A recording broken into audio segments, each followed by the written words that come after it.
What's poppin', everybody? Welcome to Wire Sports Podcast, episode 122, aka the Super Series, Super Bowl. Are y'all ready for the Super Bowl, man? I feel hype. I'm the handsome host, Gene Walzak. I'm handsome today. I look good. No, all right. In my upper left corner, I got the man running the productions, running the ones and twos. I got Cottrell Simpson, Kent State's own, Cleveland's own, college Cottrell, not NFL Cottrell, because the Browns don't play in this month of year. And it's okay. How you feeling, Cottrell? I'm all right, man. I'm ready to talk some ball. I'm disappointed because it's gonna be the last NFL game that we have for the foreseeable future, but I'm excited for it. Why? Listen, I get when the NFL season ends, it has a little bit of disappointment behind it. But like, I'm good with my break, especially if you can end the season as Super Bowl champions. Like, that's a great break to have. See, I don't have that luxury. So you get to like hold on to that and like, cling to it for like the next 6 months. I don't have that. My team's been done for about a month now. And, I got to just wait to see more football until August and September. So now we didn't like the way Shally behaved. So we have him on mute for a little while. Shally, it's just, I don't know what it is. It's just quality of sound that doesn't come through. He just needs a guy. So I'm going to go over to Shally's house now with his microphone. Now, can you hear us? You can hear us, but we can't hear you. That's okay. We got a dynamite show, and Shally's going to sit on mute forever. But let's talk about the Super Bowl. We got, and I'm not throwing shade, Tiny. Come on, Tiny. No shade. It's just, look, I feel like that I'm 37, right? And I got an opportunity to talk shit like once in my entire life as a football fan. And that was Super Bowl 52. It's my second opportunity. I'm not used to this. It's like, it's something you got to get used to. I'm not used to being able to talk shit. Act like you've been here before, Gene. You have. You were here 5 years ago. Yeah, I was. We were. me and my team. I want to see the Browns in the Super Bowl soon. Maybe Deshaun Watson will eventually bring them there. I don't know. That's the plan. All right. So we got a lot to get into as far as the game goes. As soon as Shally can talk, he's going to keep talking. And as soon as we can hear him, he'll just hop right in. That's okay. I will be 60, and I'm still waiting. Tiny, you can join us. The Philadelphia Eagles fan base will accept you. We accept all Tiny Williams participants. Just come on over. Come on over to the dark side. But we got the big game, Super Bowl 57, the Eagles versus the Kansas City Chiefs. You have Jalen Hurts versus Patrick Mahomes. Travis versus Jason Kelce. Andy Reid, Spags, Greg Lewis versus the former Philadelphia Eagles team. It's definitely an event, gentlemen. This Super Bowl will be one of the most televised Super Bowls of all time. It's anticipated. It's the first time 2 1 seeds have went up against each other since like 2000. Are you ready, Cottrell? Are you ready for Super Bowl Sunday? What are you doing Super Bowl Sunday? What does your spread look like Sunday? Well, I mean, you got the audience making her classic buffalo chicken dip. Got to get some. Haven't absolutely finalized the menu yet, but we know that that's on it. We'll have the drinks going. I'm excited. I am definitely looking forward to it. Talk about the 2-1 seeds. We talked about it last week. What we presume is going to be the MVP of the league and the guy who's going to finish runner-up. So I'm looking forward to it, man. I just want to know if Audie is sending me some of that buffalo chicken dip. I love me some buffalo chicken dip. And the diet can start on Monday because Super Bowl Sunday is upon us. We're going to have some food, a lot of things to go over, but most importantly, the football game. And cheeseburger, sliders, cocktails. What's going on? Can you hear me? Upset that there's no. Yeah, Shally. Shally is here. What up, bitches? Fashionably late, but it's okay. That's how Shally rolls. That's all right. Hey, listen, you're here. That's what matters. So, the Super Bowl Sunday, what's your spread look like? You going over Katie's with Travis? No, man. I think we're going over the future in-laws, and we're doing homemade cheesesteaks and stuff. Can't have a Philly Super Bowl without cheesesteaks. I'm with that. I'm gonna order like $100, $250 worth of food for myself. Just keep RJ off the phone. Okay, All right. RJ. Bro, RJ, and I'm not kidding with you. By the way, shout out to my best friend RJ Kaler. Today is his birthday, February 8th. Is it? And I was gonna give him a shout at the end of the show, but you brought him up early. So happy birthday, my guy. Happy birthday, RJ. I will say this, and Kevin the troll was in the chat. It is one of the funniest things ever at RJ's house ordering food. Like we've been watching some football games at RJ's house recently, and I'm not kidding when I tell you this. It just goes on and on and on. Like we're like, there's 4 of us there. It's me, Kevin, RJ, and RJ's wife. And he's like, 2 pizzas should be enough, right? And he orders, well, what if we need a 3rd pizza? He gets a 3rd pizza. And then a buffalo chicken cheesesteak. Hey, I want some wings. He gets some wings too. And then he gets bacon cheese fries. I'm like, bro, there's 4 of us. The 2 pizzas would have been enough. I've never seen anything like it. Tiny says happy birthday too. I don't know if he's in the chat yet. He normally hops on later. He's probably celebrating his birthday, having dinner, but that's okay. So we got the Super Bowl, Eagles, Chiefs. So what I'd like to do, because I know I'm going to go on my tangent. I understand this. And we'll talk about Super Bowl props and who we think is going to win the game. But I want Cottrell. Cottrell is the guy that's the unbiased opinion. He's a Cleveland Browns fan that has no dog in this race. Get it? Dog pound. You see where I went there, Cottrell? I do. No dog in this race.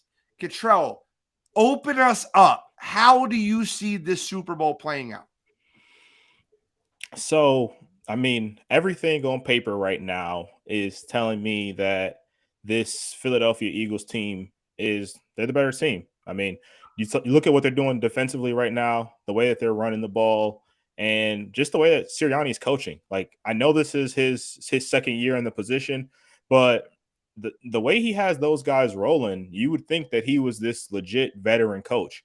And, you know, you hear all this chatter from people like Julian Love of the Giants, you know, talking about it's the team, it's not him. But I'm not hearing that. He has those guys bought in and they're fighting behind him.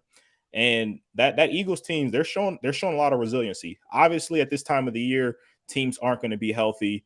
But you got Lane Johnson fighting through the groin, Jalen fighting through his shoulder injury, and on the other side, you kind of got the same deal. Pat, obviously, we saw the ankle sprain. Travis Kelce and his back. I think, you know, they're all going to be on the field. So I'm looking forward to it. The 2 weeks off, I'm hoping that these guys are at as much full potential as possible. As for the game in general, though, how I kind of see it breaking down, I do think Philly, they start off strong, just like they have been starting off strong this entire playoffs. I think with Kansas City, the strength of their team so far, at least, has been them getting after the quarterback. And, you know, those young cornerbacks that they have, they've been getting in a rhythm early. I think the Eagles are going to test them. I think, you know, we've seen A.J. Brown be a little bit quieter in this postseason as he was during the regular season. So I think they're going to get A.J. Brown involved. Obviously, they're going to run the ball. And I think the Eagles, if they get the ball first, I expect them to score on that first possession, score a touchdown. But I think this Chiefs team, they're a resilient group, and they're gonna punch right back. I think it's going to be a higher scoring Super Bowl. I think this is going to be a 31-27 kind of game. I really think this is going to come down to who has the ball last, and whoever has the ball last is who I trust. Like I said, everything is pointing for me to take the Eagles, but game on the line, I can't bet against Patrick Mahomes. And that's just really where I'm at right now. But again, I'm officially picking the Chiefs 31-27. If the score is that and Jalen Hurts has the ball and it's under a minute left, I'm banking on Jalen to go. And I think Philly to be celebrating that 2nd title for what it's worth. But officially, I will take Chiefs 31, Eagles 27. Don't hedge.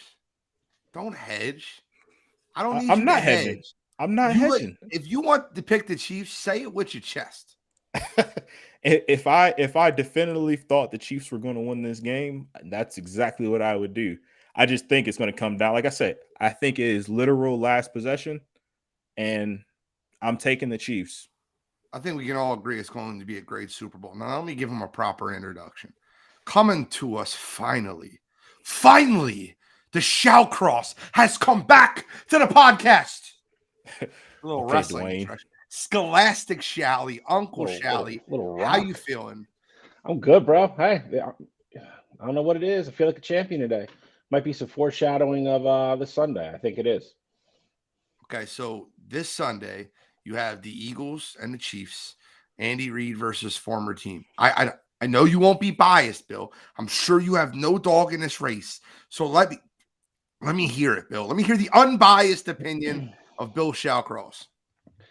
I mean, listen, we're gonna go over all the fun stuff. First Super Bowl with two African American quarterbacks starting.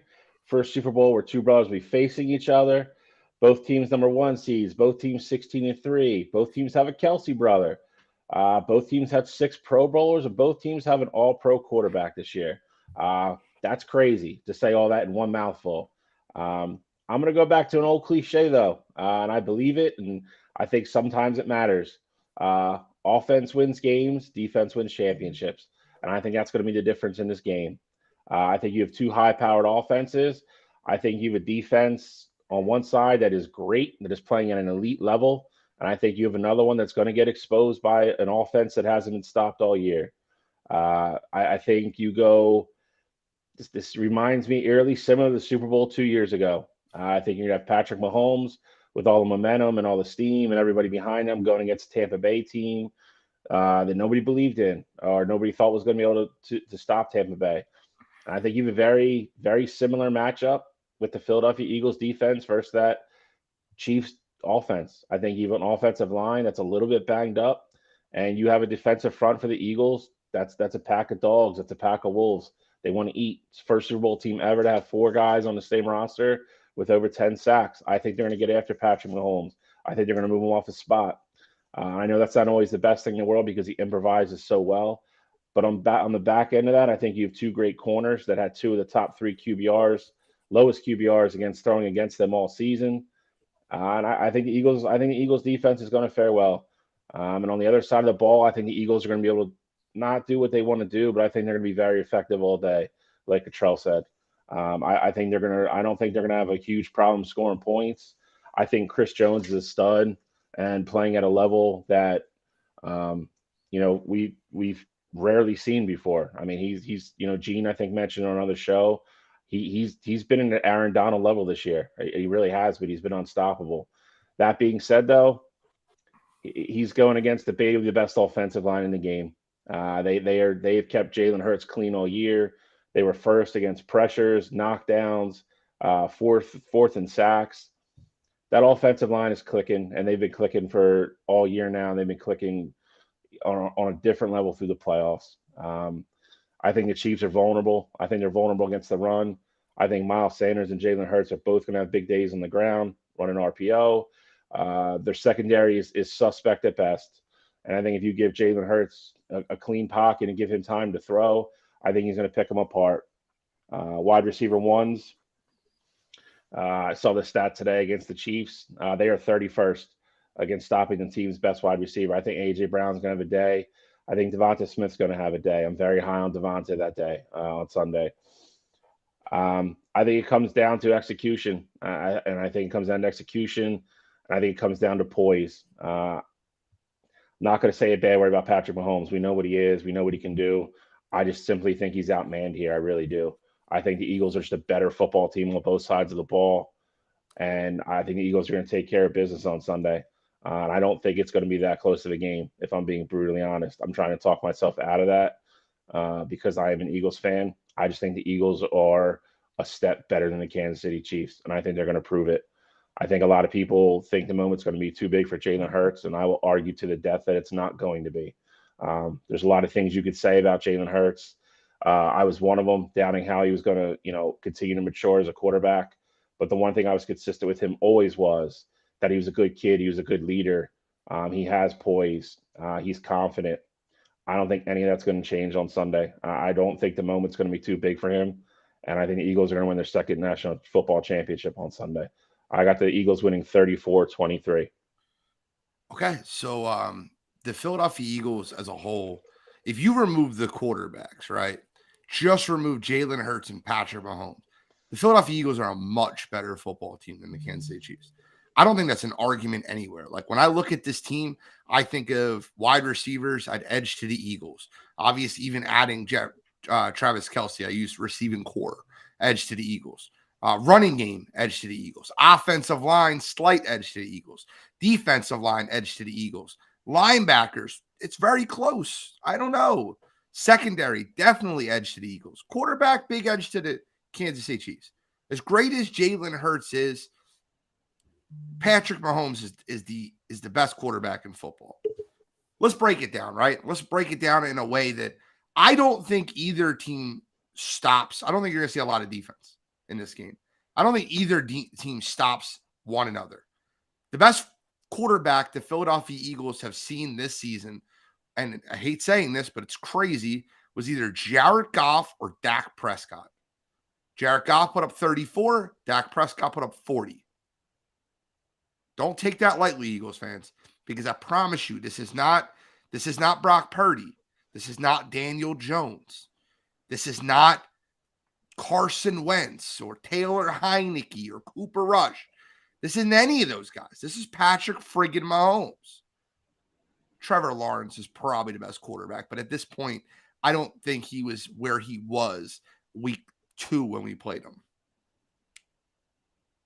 Here's the biggest problem for Kansas City, though.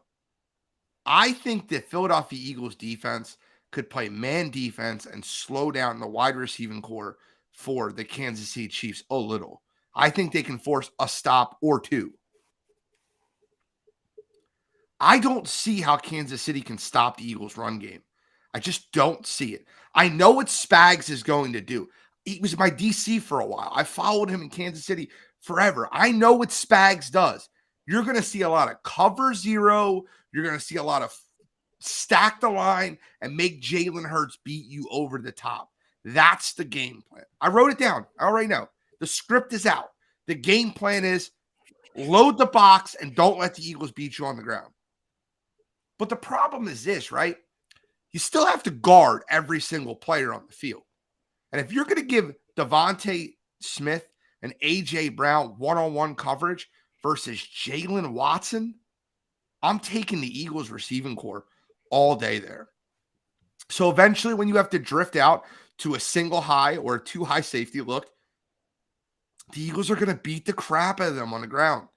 The only way the Eagles lose this football game is if Jalen Hurts misses pass after pass after pass. I don't see it happening. I think the Philadelphia Eagles are the superior team. What I will say this, the Kansas City Chiefs have the number 1 offensive line in the league when it comes to pass block win percentage. The Philadelphia Eagles have the number 1 defensive line at sacking the quarterback. Something has to give. I think where Kansas City's biggest strengths are is in the middle of their line. With Joe Thuney, they have Creed Humphrey. Their line is stacked in the middle, but where they suffer a little bit are on those edges.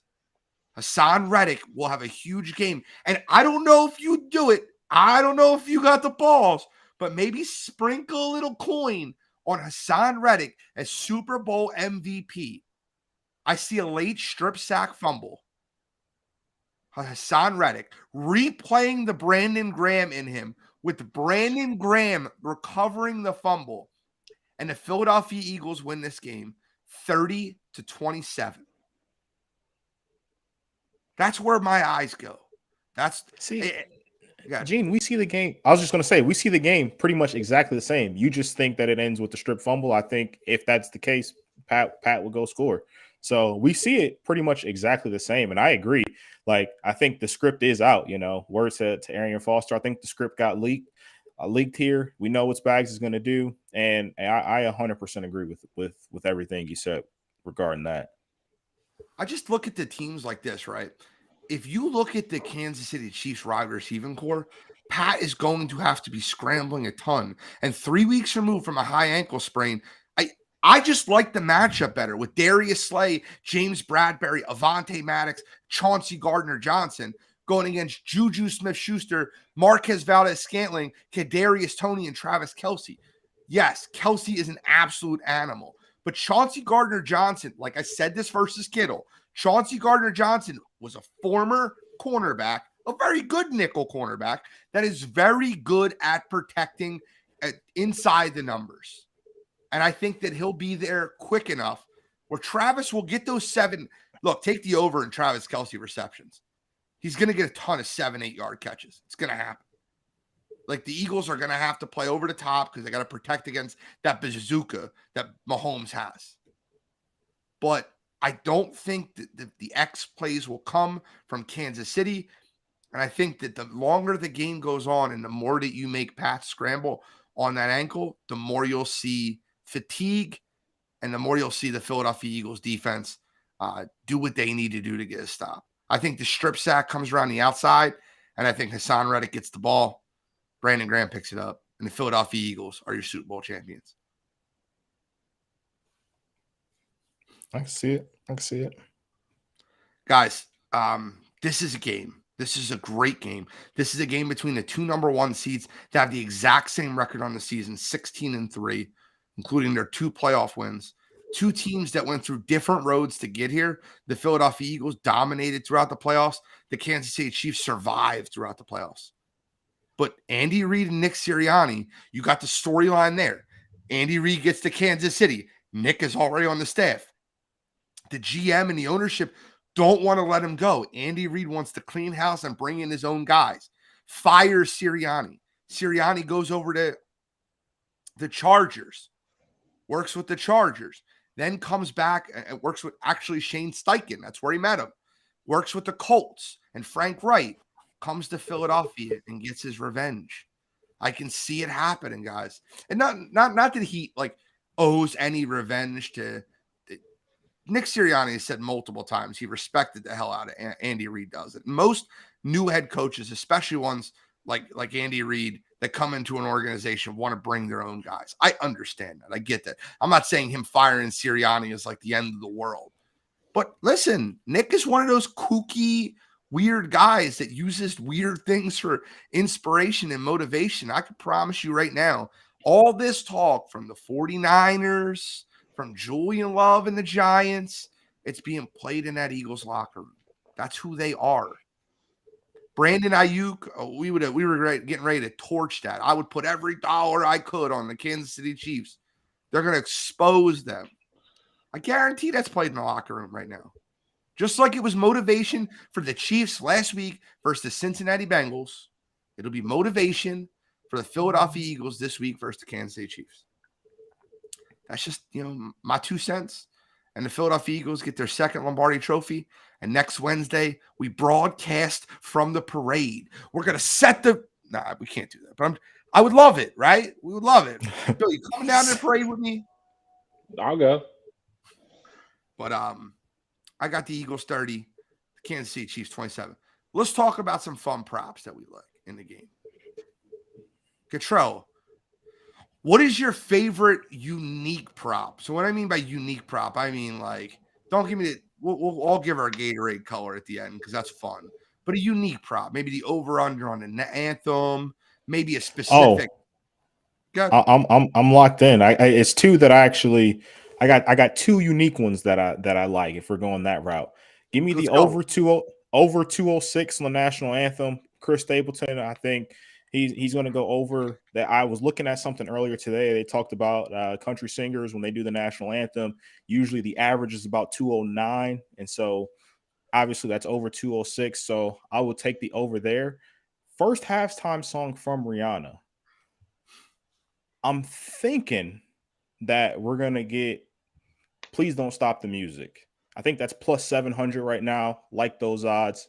It's going to be something popular. Usually, artist first song, they got to come out with something that everybody knows and, gets everybody going. I think that's the one. So those are my 2 fun ones outside of the Gatorade color. It's really funny that you say that because Please Don't Stop the Music is 100% how I can see her coming out. I think it'll be Please Don't Stop the Music. I'm a huge Rihanna fan if you didn't know. I think Please Don't Stop the Music will be her opening song, but if it's not, I'm telling you right now, a little slide action to plus 1100. When the sun shines, we'll shine together. Told you I'll be here forever. Said I'll always be your friend. I'm going to stop singing or the show might go to the end. I got Umbrella, under my umbrella. I think that might be the prop of the first song for her. The over-under for amount of songs she sings is 8.5. I'll go over. She has a huge catalog of songs. So and she's been away for so long. She's been away I said she's been away for so long. I think they're gonna want her to, perform some stuff. So this is my favorite. I might be against you though. I would take the under. This is one of my favorite. This is one of my favorite like things that could ever happen at the Super Bowl. Like the only thing that could be better is if Eminem was performing with her. Like if she brings out Eminem and they do Love the Way You Lie, like I might lose. You might not. I might make the second half with overflow. We got Eminem, Rihanna, the Eagles. That is literally my life. This is true. I've been to 4 Rihanna concerts. It's fact. Bill looked up. He's like, "What? I've been to 4 Rihanna." I knew that. I did know that.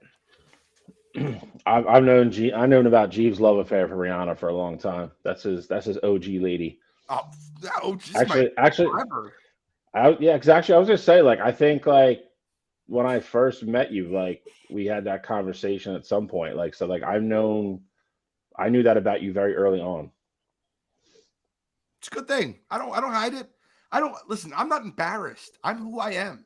I'm a superstar, bro. 100% of the time. All right, so Bill, give me a quirky prop, a quirky one, because we're gonna get into some serious props. I think are definitely gonna hit, but like, give me a quirky prop. So I saw this on FanDuel, and I didn't know what the hell it was, so I had to look it up. Are you guys familiar with what a scoregami is? Yes, it's a huge number. Yeah, I am indeed.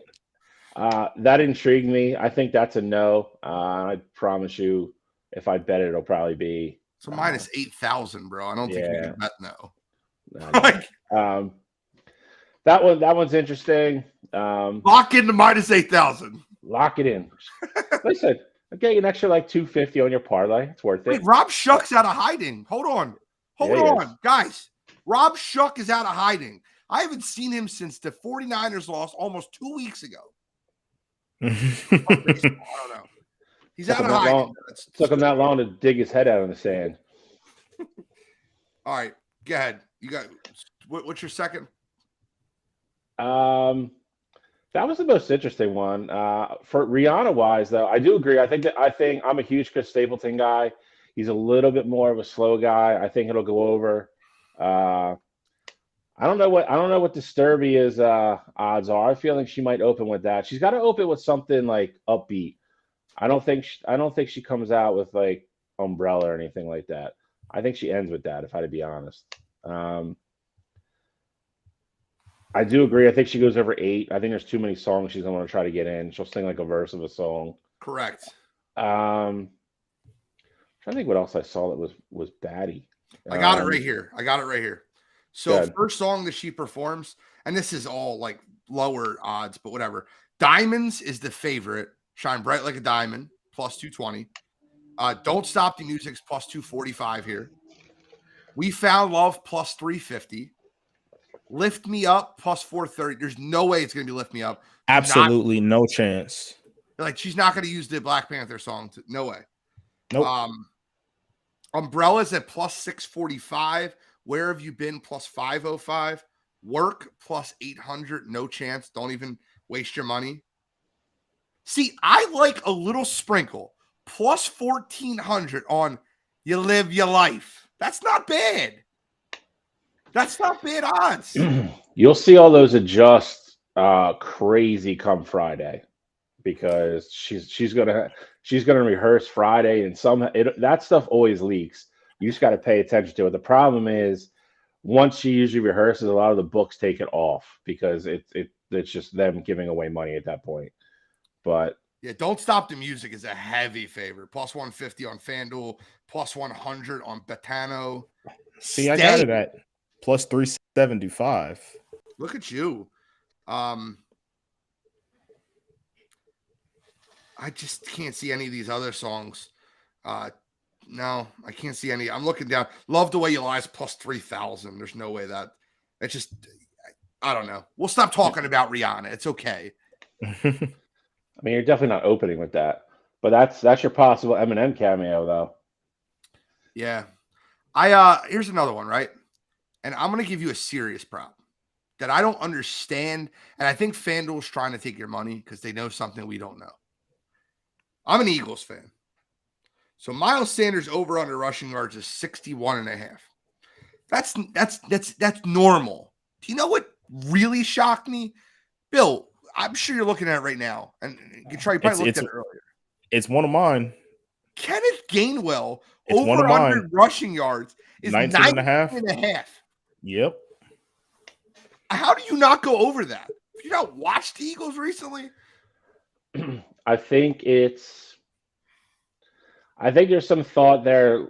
You're less likely to see some of those guys depending on what is going on in the game. Because I'll be honest, like you look at like Pacheco, like the last couple games, he hasn't, rushed the ball a ton. You're talking about 4 or 5 carries a game. You look at his total over under for carries in the game. I think it's 11 or 12.5. So I think coaches do things a little bit safer. I think if you're looking at it that from that point of view, they're thinking Miles is going to get the majority of the carry. They might not try to spell him with it being the last game of the year, so forth and so on.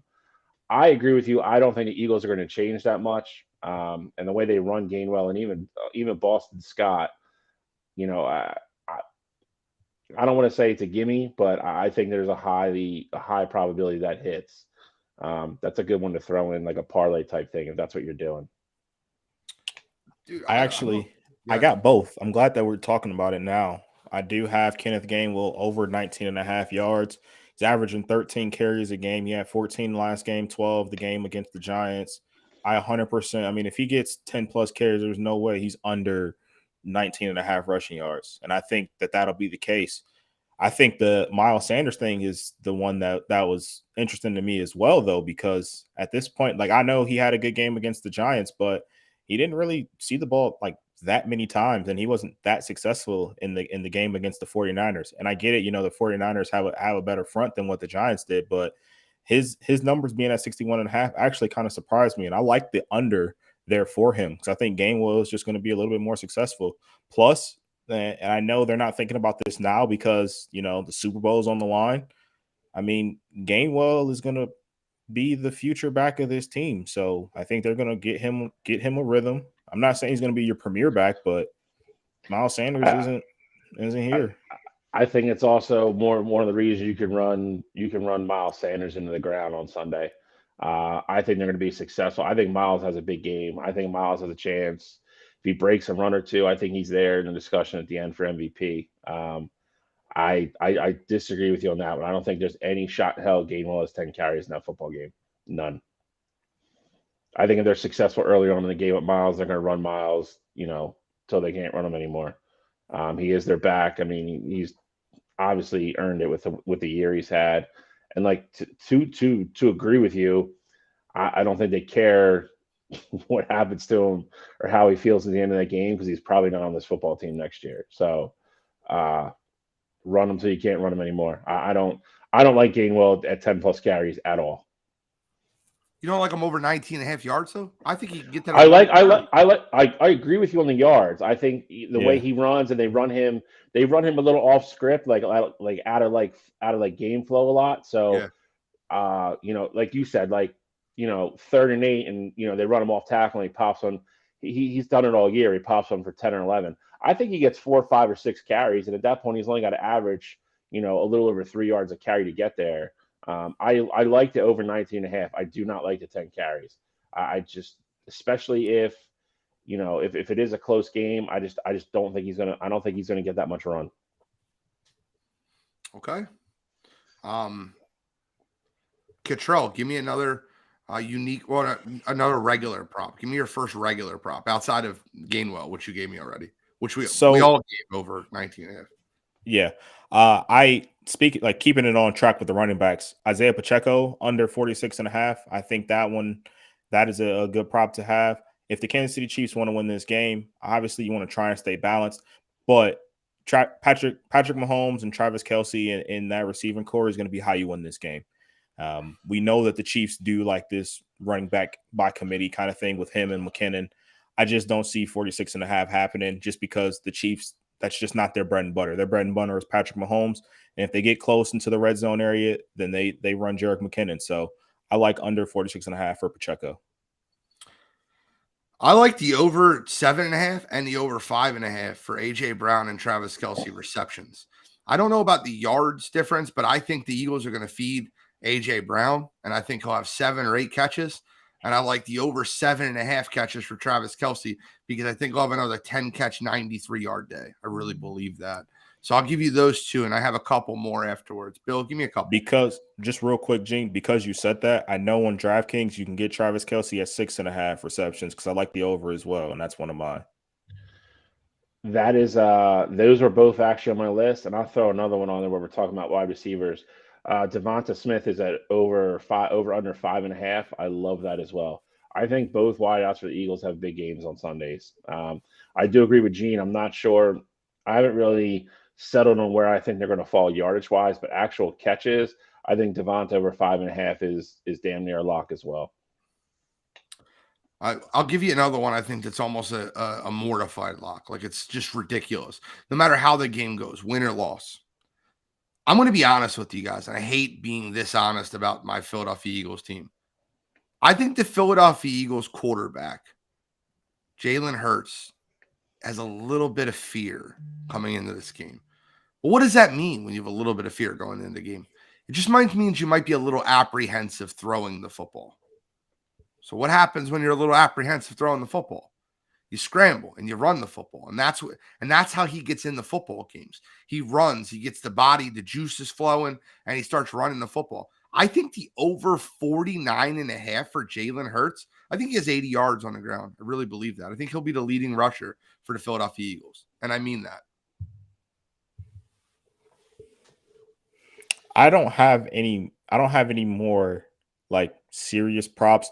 The one that I have down here though is total sacks in the game. It's at 5.5, and that's both teams combined. I would like to lean the over in that just because I think the Eagles are going to be able to get after the quarterback. And I think, like you said, Gene, I think Jalen is going to be try to get out of there. And even if it's a no yard loss or it's a 1 yard loss, it's technically going to be counted as a sack if Jalen's trying to scramble and get out of there. So I lean the over 5.5 sacks there, but again, that's not one of my official picks. But I'm out of props, and I did have that one written down though. This one's a little. I thought it was goofy, and the more I thought about it, I actually like it. It's shortest touchdown run under 1.5 yards, and I love yes in that. Obviously, you pretty much need a ball to be on the 1 or the goal line almost. But the way both these teams run the ball, especially with the way Jalen Hurts sneaks the ball, I think there's a high probability that hits as well. All right, well then I guess there's only one thing left to do. We predict the Gatorade color. We do this every year. I'll pull up the odds for you guys. And they're all a little bit different, and I get it, but I'm going to just use FanDuel because they're the popular one.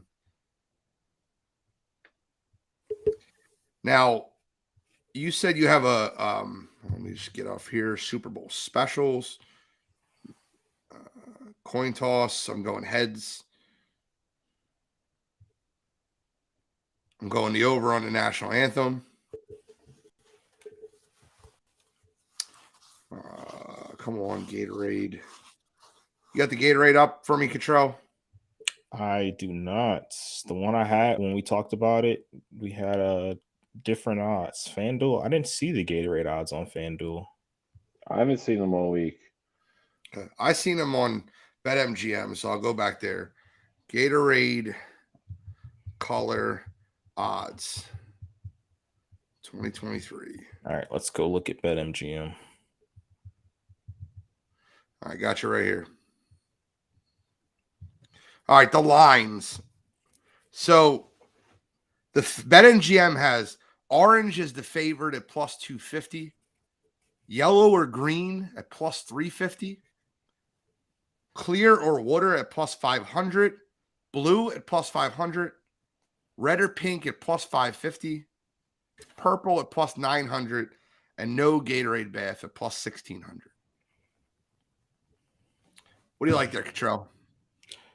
I mean, I like orange as like I had orange going in. I think it's going to be I don't think they'll do red or green just because of, teams that are playing. But I think purple could be the sneaky one though. I think you said it was plus 900. I think purple can be real sneaky there, but I like orange. I'm going with orange as well. That was what my gut told me before you even read the odds off. So I'll stick with it and go orange.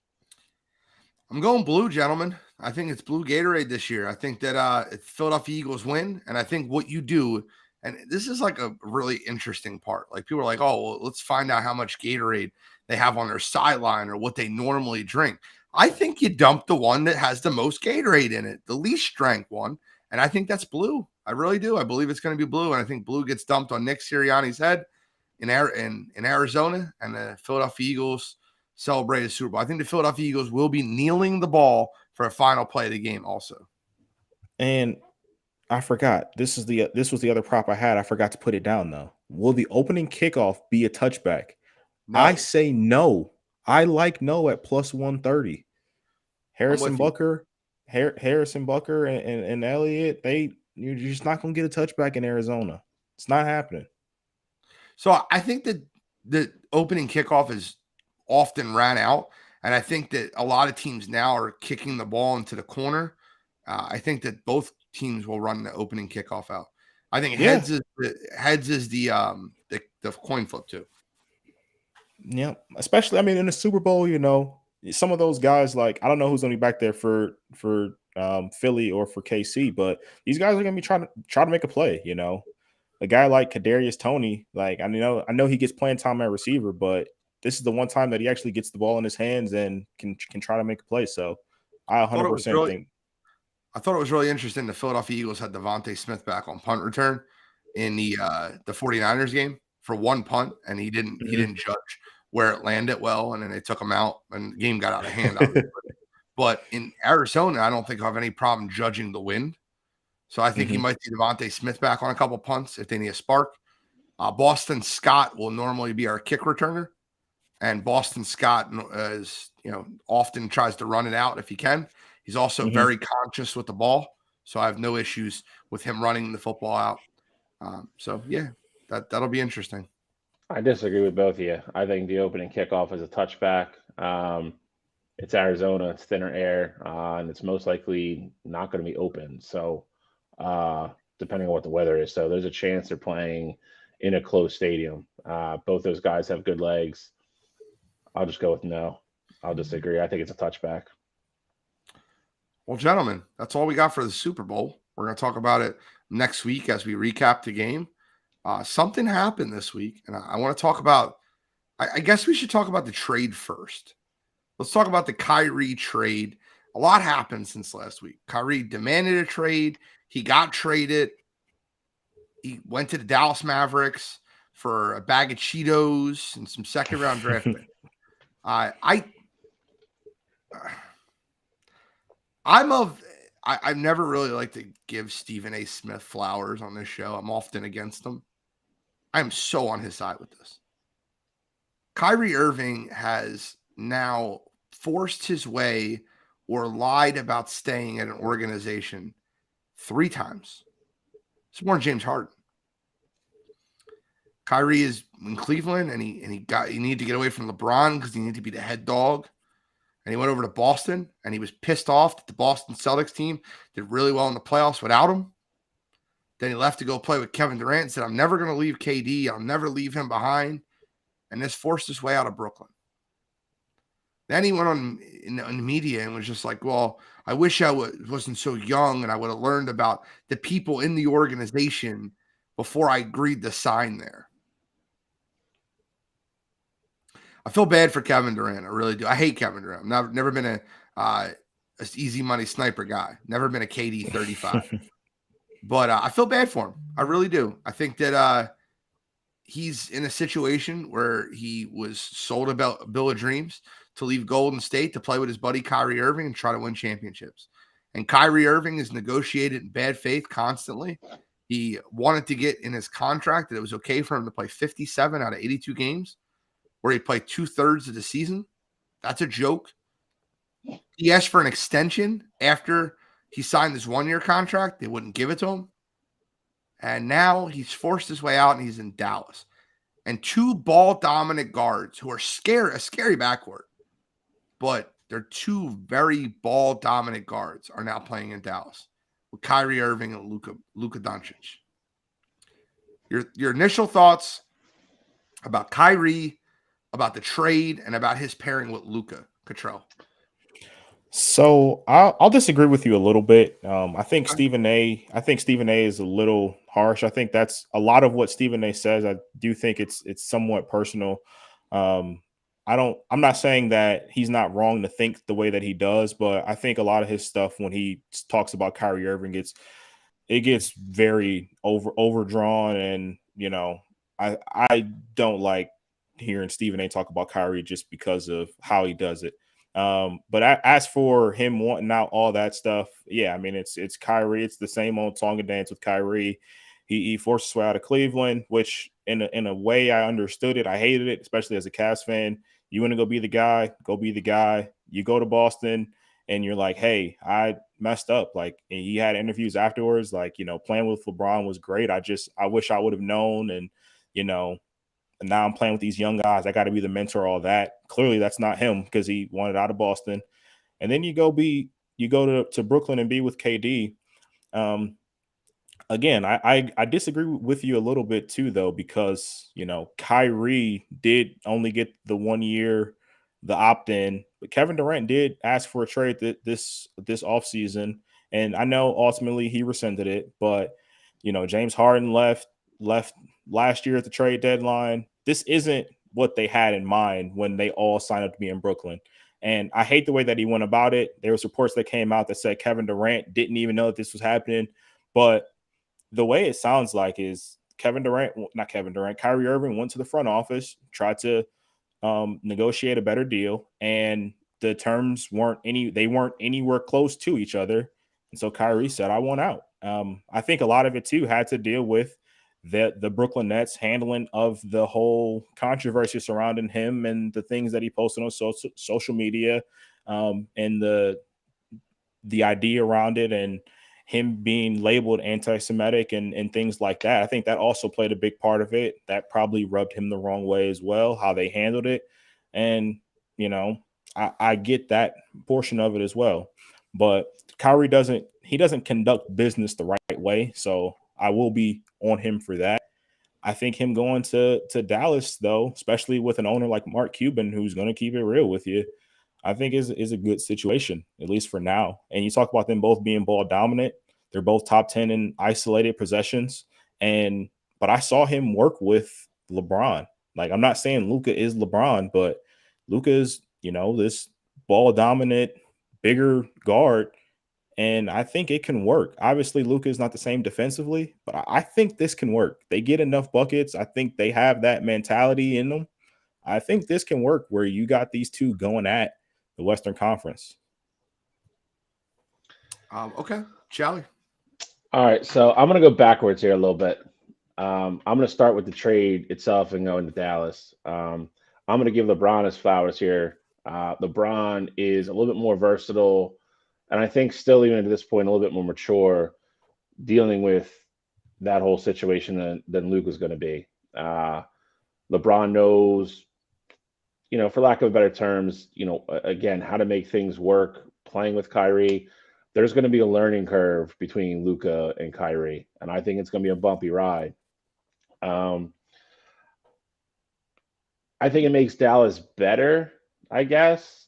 I don't think it makes them a championship team. I don't. That was kind of the whole underlying thing for me. I didn't understand it. I mean, I guess if you get a chance to get them, to Gene's point, you gave up Spencer Dinwiddie and, Finney and, a couple of draft picks that aren't going to be high draft picks. So I guess you roll the dice and see what happens, and maybe they get hot, make a run.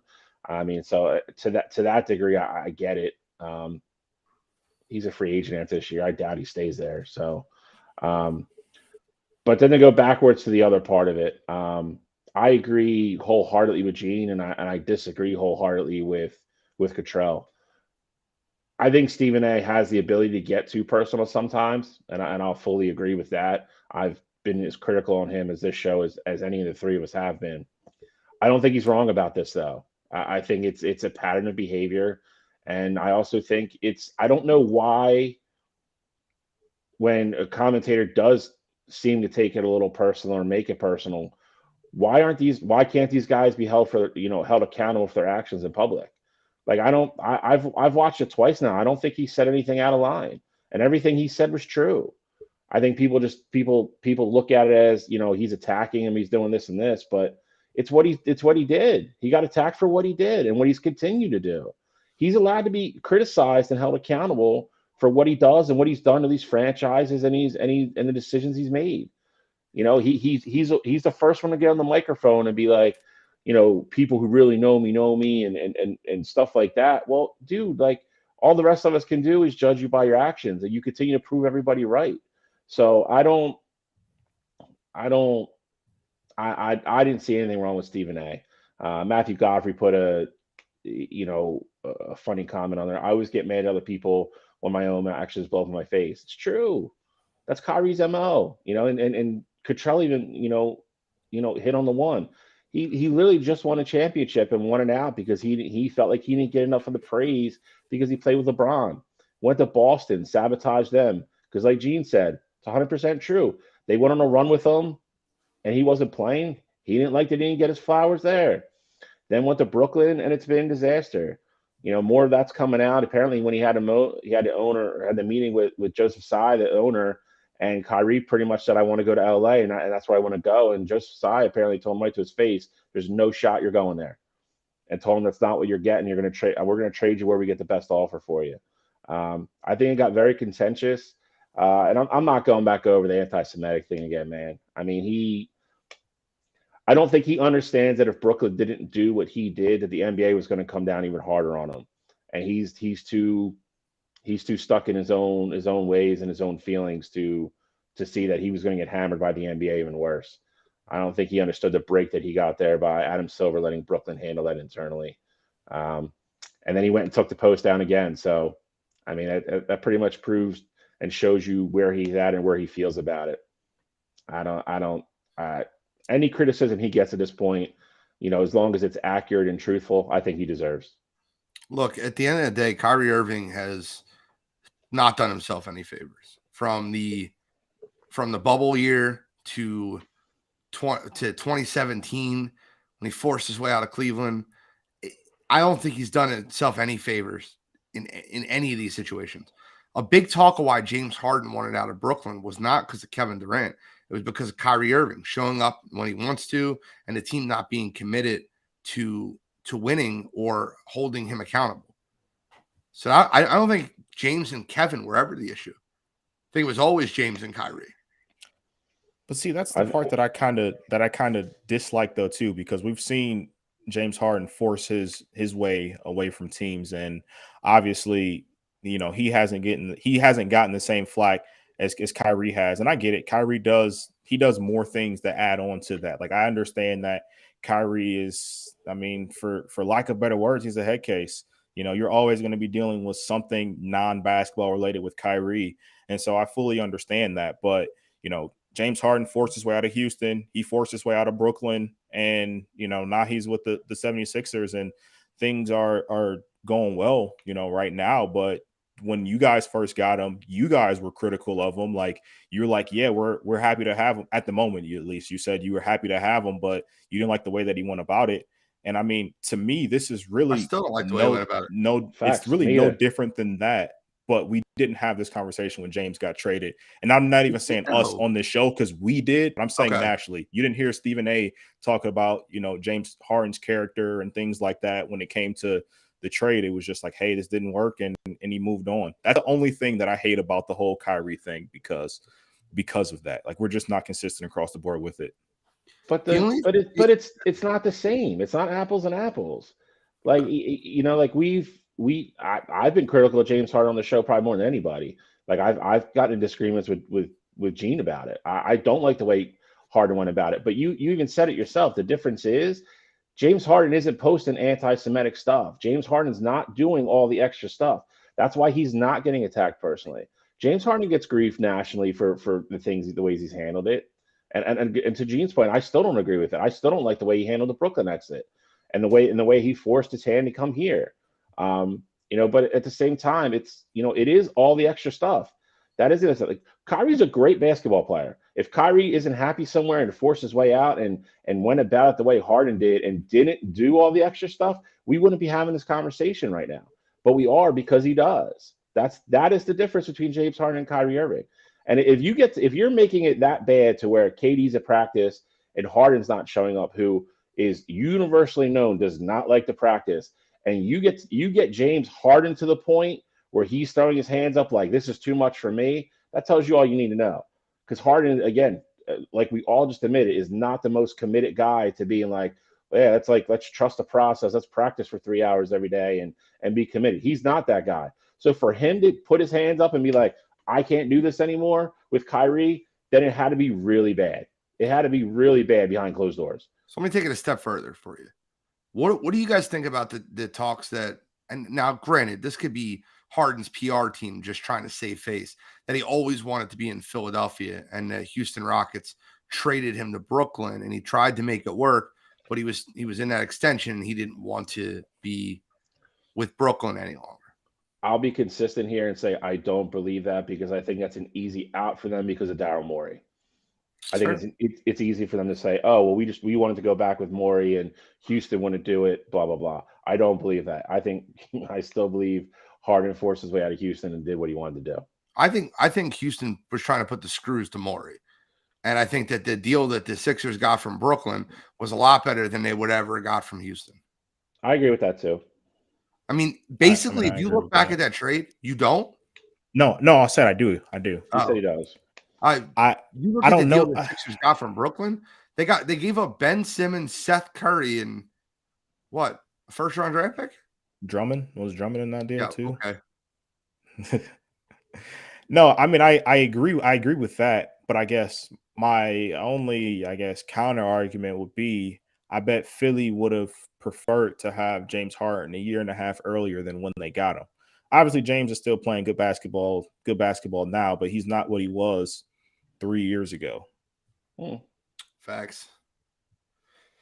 All right. So furthermore, where do you see Dallas finishing this year before we talk about the next topic?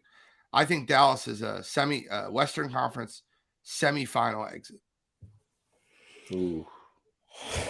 See, right now, I have no idea how the West is about to end up, because you got everybody 4 through 13 is separated by 5 games. So it's so weird right now. And you got the Grizzlies, who are one of the top teams, but they've been struggling. Like, they've went on a crazy run of winless nights. And the Warriors can't stay healthy. Nuggets are playing good basketball. I mean, I think it really just depends on how it shakes out. Obviously, I could see them going to the conference finals depending on what the matchups are. I'm not. I don't think they get any further than the semis. I think that is probably best case scenario for them. I can see them going. But again, I can see them going out in the first round too. I don't know where they're going to finish. And to Cottrell's point, when is Steph coming back? Like, how healthy is Golden State down the stretch? You know, what does Phoenix look like now that Booker's back? Like, do they go on a crazy run? Denver is playing great. Does Memphis figure their shit out? You know, it's. I could see them finishing 5th. I could see them in the play-in tournament. I mean, it's so, the West is so crazy right now. I mean, what are the Lakers going to know? Are they going to get in? Like, no. There's so many. I mean, I don't think so either. But I wanted to make a point, because all Lakers fans do exactly what Cottrell did, and I know it's like accurately and mathematically what he said was correct. So I have the standings up. So he's like between the 4 and the 13 seed. But the Lakers are a game and a half out of 12, right? The fact that you add the 13 seed into that conversation is an absolute Lakers conversation talk point. You talk to any Lakers fan across the country, they talk about that the Lakers they're only 6 games behind the 4 seed. And if the Lakers were at 11 and the Thunder were at 13, I would have said the same exact thing. So I don't know what you mean. I just think that when you talk about the Lakers, you're talking about a team that's 3 games out of the playoffs, right? The play-in game right now. And the 13 seed to me is irrelevant because that team is falling apart at the seams. And I'm going to get into that in a minute because I want to give the man his respect. But let me get into that in a second. I guess I say that to say whoever's at 11 right now, I don't know what the exact standings are. Whoever at 11 or 10, like those guys might move up and they might finish 5th or 6th. Like that's more so what I meant when I say 4 through 13. Like it's just a cluster of teams that are all close to each other. So 11 and 12 are 3 games behind the 5th seed. The Thunder are at 12, right? Yeah, the Thunder at 11, Portland 12. You can swap them, same record. They're 3 games behind the 5th seed, which is Phoenix. The Lakers are 5 games behind the 5th seed. So, like, why not cut it off at 12? Between the 4th and the 5th and the 12th seed, it's 3 games separate them. Like, why add the extra 2 games? Because, like, the Lakers, I just feel like they're so irrelevant. And I'm tired of Lakers fans shoving them in my face. They're not out of it. They're going to trade for D'Angelo Russell. Just a week ago, they were getting Kyrie Irving, and Kyrie Irving was going there. And the Lakers were offering Russell Westbrook. What was Austin Reeves, Max Christie? No, it wasn't Austin Reeves. Who was it? Austin Max Reeves. Christie. Austin Reeves is untouchable, apparently. I'm trying to give me a second. I'll tell you exactly what it was. It was Westbrook, Christie, and Reeves. Like that was the Lonnie Walker was in there. To play devil's advocate, though, Walker, like Westbrook, Lonnie Walker, and they're like, "Oh, Westbrook, Lonnie Walker in 2 seconds." Like they were like, I wouldn't trade. Oh. If you gave me Westbrook, you'd have to give me Lonnie Walker in 2 seconds for nothing. What were you about to say, Bill? No, I was just gonna say. I mean, just to play devil's advocate. I mean, like, if you are down there though, with the way some of those teams are, if you do go on even a mini run and win 3 or 4 in a row, you can go from the 12th seed up until like 7th or 8th in the course of a week. It can be done. Now, it remains to be seen if the Lakers can win 4 games in a row. I get that, and in that aspect, I agree with Gene. I don't think that's in the cards anytime soon either. It's just, I mean, mathematically, I get it. But, I mean, listen, the Lakers are the Dallas Cowboys in the NBA. They're getting every free agent, every trade that's going to come up, they're going to get. Like, it's becoming the same MO with both teams. It's annoying. So before we touch on LeBron James's unbelievable thing and the debate that's going to ensue following that, LeBron James last night broke the scoring record. Broke the most prestigious record in the NBA. And in that same night, Anthony Davis and Russell Westbrook are both in the media today. Russell Westbrook for getting in a heated argument with Darvin Ham at halftime. And now he's getting traded like today, tomorrow. Like they're getting rid of him because of how bad that argument was for D'Angelo Russell. Like that's going to happen, right? And Anthony Davis is the only person in the entire stadium that's not standing up when LeBron breaks the record. He looked on the bench miserable. Jalen Rose called him a hater today on TV. As of 5 seconds ago, D'Angelo Russell has been traded to the Los Angeles Lakers. Bro, can I call things or can I call things? Is it for Westbrook? They haven't released the details yet, but I got it right here. Just happened. The Lakers, Jazz, and Timberwolves are finalizing a trade, sending D'Angelo Russell, Malik Beasley, and Jared Vanderbilt to LA for Russell Westbrook and a first-round draft pick to Utah and Mike Conley in a second round to Minnesota. So they traded their first-round draft pick, the 2027 one, Russell Westbrook, and they got back D'Angelo Russell, Malik Beasley, and Jarrett Vanderbilt. And then what Utah did was they stacked up more first rounders because the first rounder went to Utah, and then Mike Conley in a second went to Minnesota. Yeah, Utah's got 75 first round draft picks. They're like OKC now. So Minnesota got Westbrook, Conley in a second. No, Minnesota got Westbrook, Conley. Conley they just in a got second. Conley in picks. Yeah. Utah got Russell Westbrook in a first. They shipped Russell Westbrook to Utah. That's what happens when you get argued with Darvin Ham at halftime. I guarantee it, he gets bought out. He's not playing in Utah. Oh no, he's bought out. You know it'll be even funnier. He gets bought out and he goes on like a vet men deal and plays for the Clippers or something like that. Like something just dumb. Like he's going to go to a super contender and he ain't going to the Clippers. They're not. I'm not saying the Clippers, but I'm they being in LA, like their rivalry. I can't believe that just happened. Literally as we're talking about it. D'Angelo Russell that's actually a great trade for the Lakers.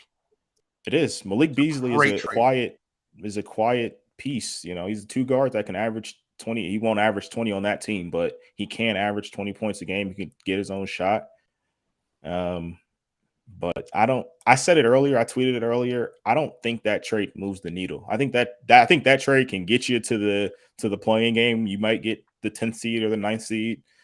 Maybe you make it to the playoffs, but that's not a championship winning move. Lakers are just fundamentally built weird. Like it's just not going to work the way that their roster is constructed. So I think it helps them. I think it'll probably get them to the play-in game, maybe into the playoffs, but I don't see this doesn't move the championship needle at all. It's not going to move the championship needle, but the Lakers are a much better team after making that trade. D'Angelo Russell can shoot the basketball. Russell Westbrook cannot shoot the basketball. The difference between I think D'Angelo Russell is a light years better player than Russell Westbrook.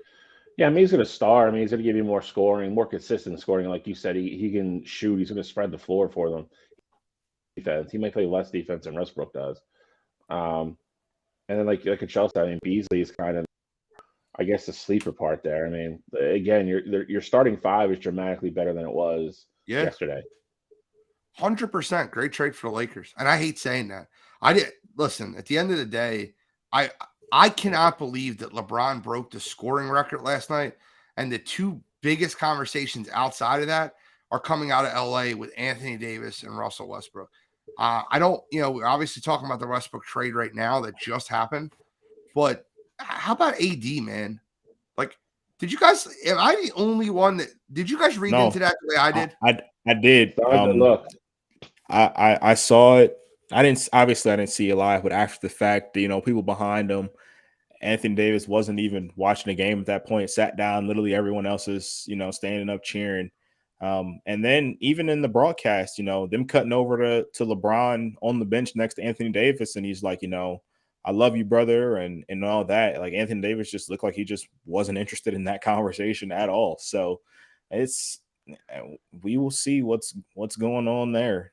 Time will definitely tell. It's weird though, because these two they may not be clicking right now on the basketball court, but they're both signed to Clutch Sports. Like LeBron's been a huge Anthony Davis advocate since he's been in the league, just because they've been in the same label. So it's just weird to have this dynamic. Like no matter what's going on, like even if it goes beyond just like a basketball thing, like the whole thing is just weird. I mean, if I'm Anthony Davis, I better make sure that whole thing is the whole relationship is copacetic and on solid ground behind closed doors. LeBron can leave whenever he wants, and they can both be signed to Clutch Sports and all that they want. But LeBron runs that world, so LeBron says bye, then he'll go if he deems it to be a situation.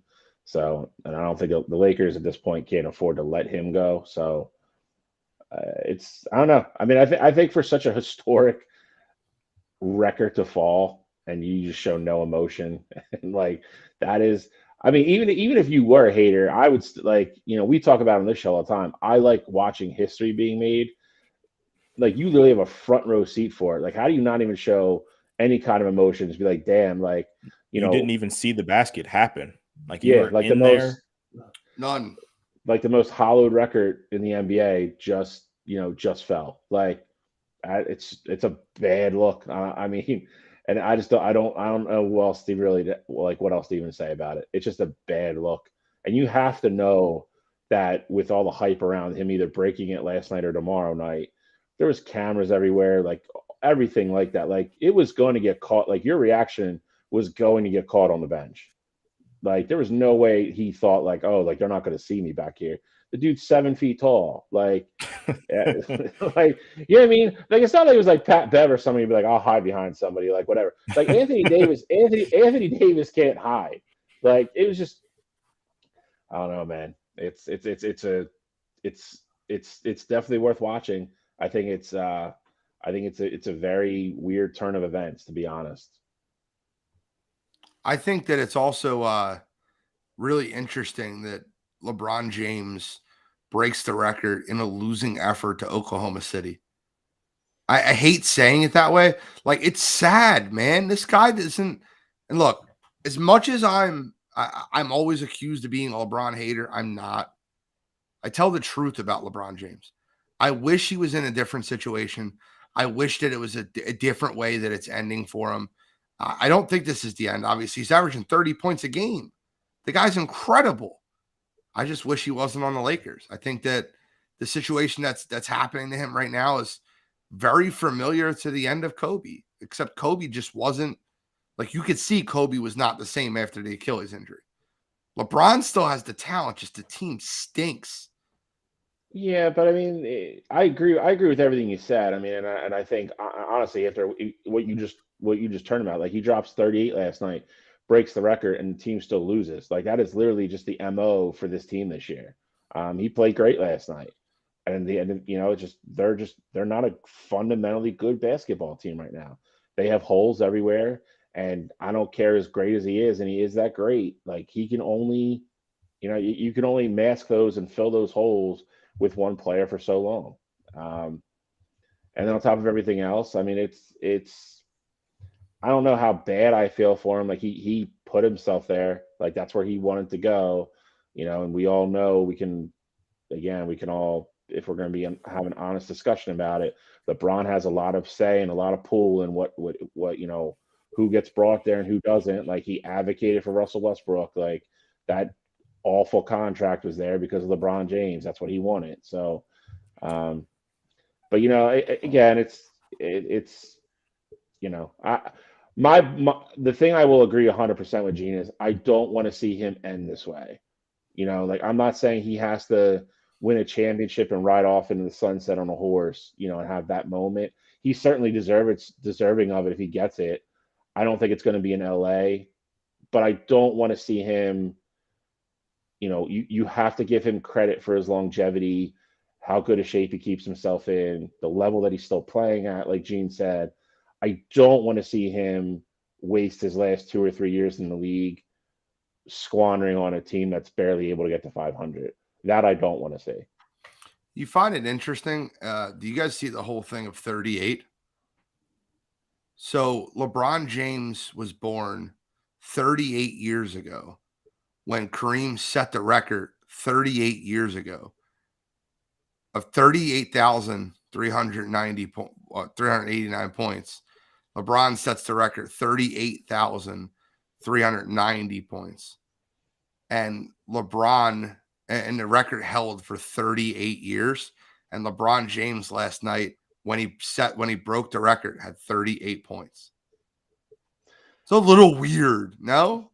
Stuff always happens. That's what's cool about sports. Like you'll never, it's stuff that always kind of like under the surface. And then when it happens, you're like, oh damn, like how did like nobody like see that? But it happens too often. I mean, it happens too often, for it to strictly be a coincidence. I'll put it that way.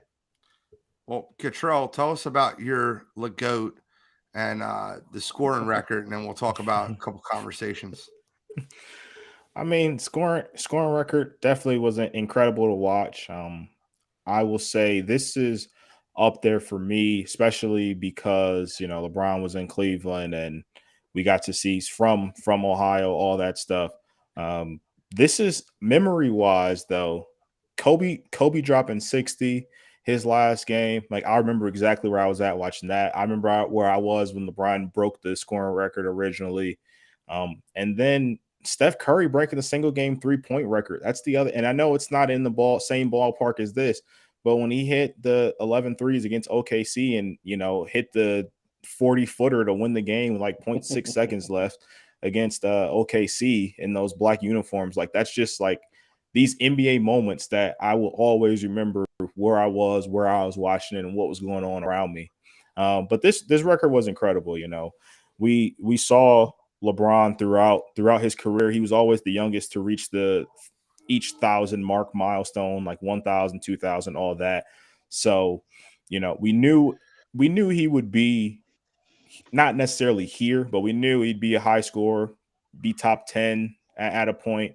But the longevity being here is truly, truly incredible. Everybody thought this was one of those records that would never be broken. And here we are now.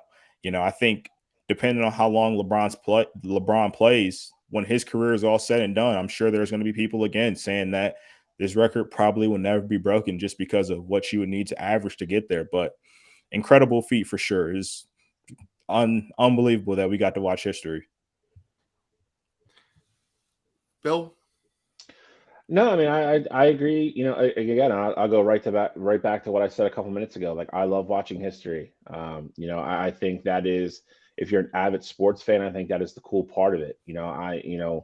And definitely me and Gene's lifetime, and Cottrell seeing his fair share of it, as well. I go back to, being younger and watching things with my dad, and my dad being like, pay attention to this. Like, you're never going to see this again, like that type thing. I thought it was great to see. And again, you have to applaud him, to Cheryl's point. I think it's such a combination of things that you really do have to, give him his flowers. It's playing at the elite level since he was 18 years old. It's keeping your body in that type of shape, and, not having really any noticeable, decline in skill yet. I promise you, to be 38 and go through the grind of what he's going through right now, is not easy. He works his ass off. The dude, it's one thing you can never say about him. The dude nobody's ever accused him of not working hard or being diligent in the gym or anything like that. And that's what separates, good players from being greats, and greats from being, in the discussion for being the best ever. And that is, it's applauded. I feel lucky, I never really got to see Wilt, but I was raised on Magic and Larry and Isaiah and Jordan. I got to watch all them play, and now I get the the luxury of seeing Kobe and Shaq and all those guys in between, and now I have LeBron and Steph and KD and people of that ilk. So I consider myself very fortunate. With the way today's NBA is, I hope he puts some number up there that's ludicrous, and hope nobody gets to it. But, to Cottrell's other point, we said that with Kareem, and here we are, and it doesn't look like he's slowing down anytime soon. So I think the number's a little easier to get to these days with the way basketball is played, just simply because there's so many guys coming up now they shoot so many threes, and, the up and down nature of basketball versus what it was before. The game's even changed, pretty dramatically since LeBron came into the league 20 years ago. So it's, it's awesome to see. It's a great moment. I hope he keeps it. And like I said, I'll be really curious to see where the number is when he's done. And then we get to sit back and watch everybody start chasing. I just want to hear from everybody out in the chat, because I think I know the stance on all three of us on the panel. I think that Cottrell already had LeBron James as the greatest of all time, even before the scoring record. And I don't know if me and Bill have changed our minds on if he's the GOAT, but I'd love to hear from the chat. Had this the scoring record? I want to find someone out there that had Mike as their GOAT before last night, and when LeBron passed Kareem to take the scoring record, they changed their opinion, or that was enough. That was what he needed to do. So in the chat, let us know if Mike, LeBron, who's the GOAT. So before we do, obviously we'll monitor the chat as it comes in. But Cottrell, do me a favor, and you know what? I feel like I'll go first here because I want to be the sandwich.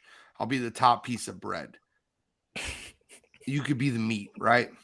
So I look at this as something that's made it so much more like I'll understand, I'll entertain someone arguing that LeBron James is the greatest of all time.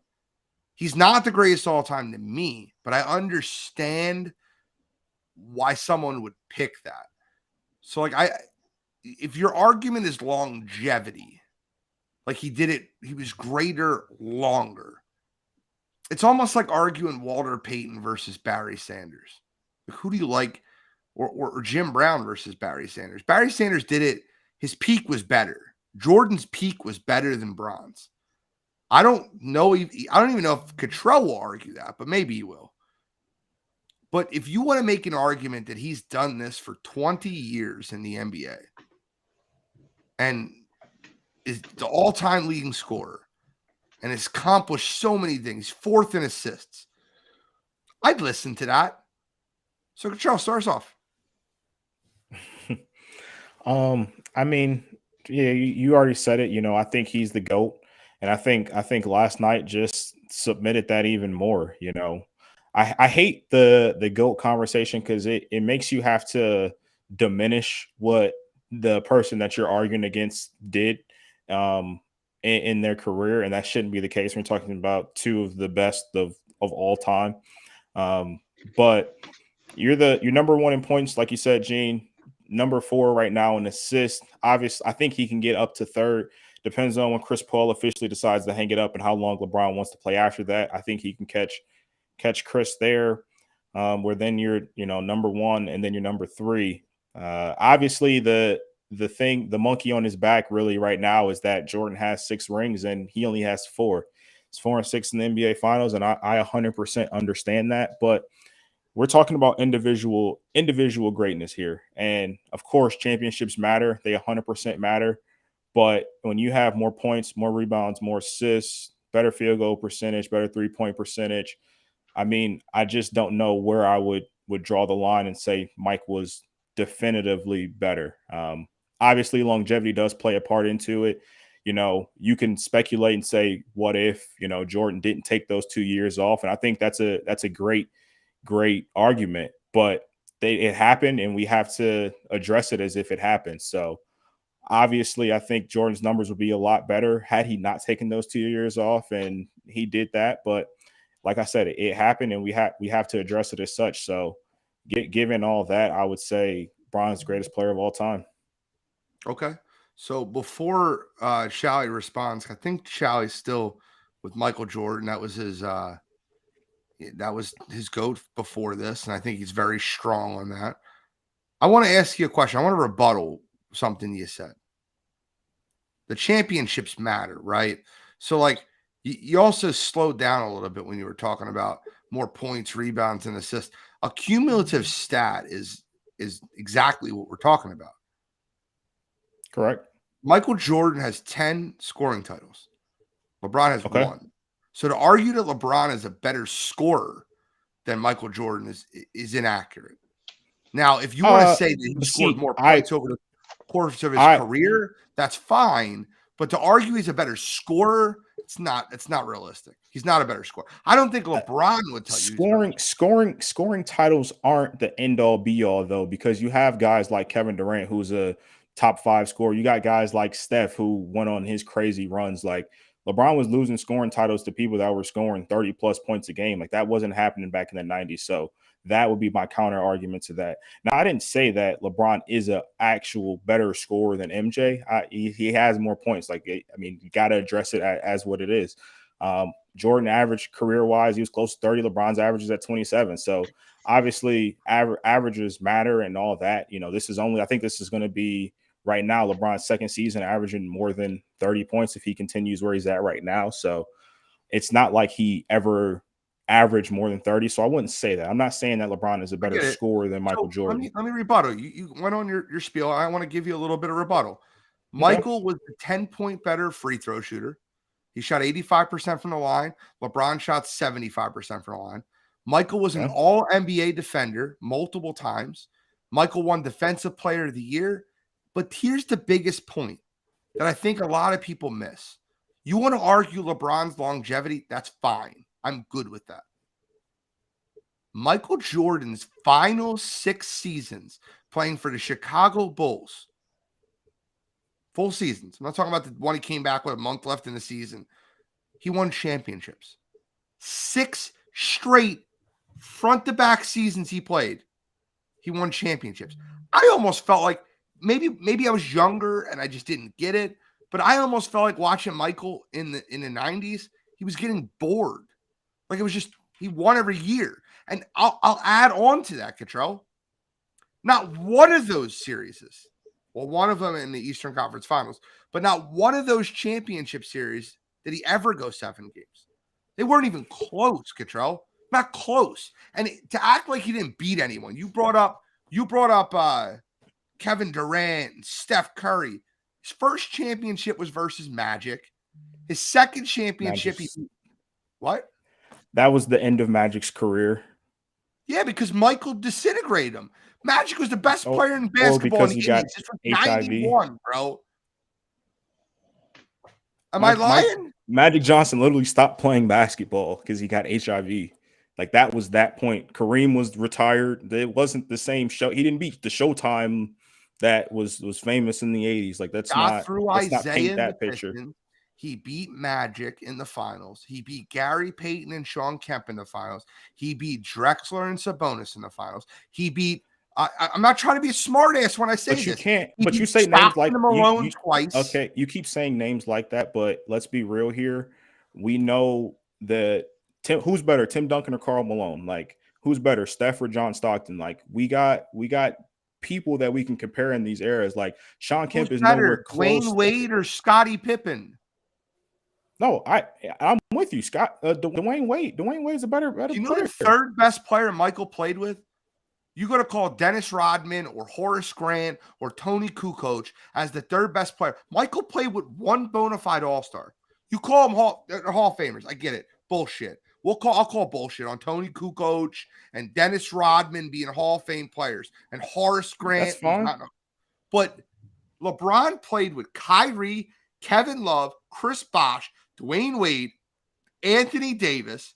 Like, no, I'm not 75 players. I'm not arguing Ray that Allen, LeBron has. Richard Jefferson. Ray Allen was at the end of his career. Richard Jefferson was at the end of his career. Don't throw those guys in there. I'm not arguing that. Ray Allen won him a ring, bro.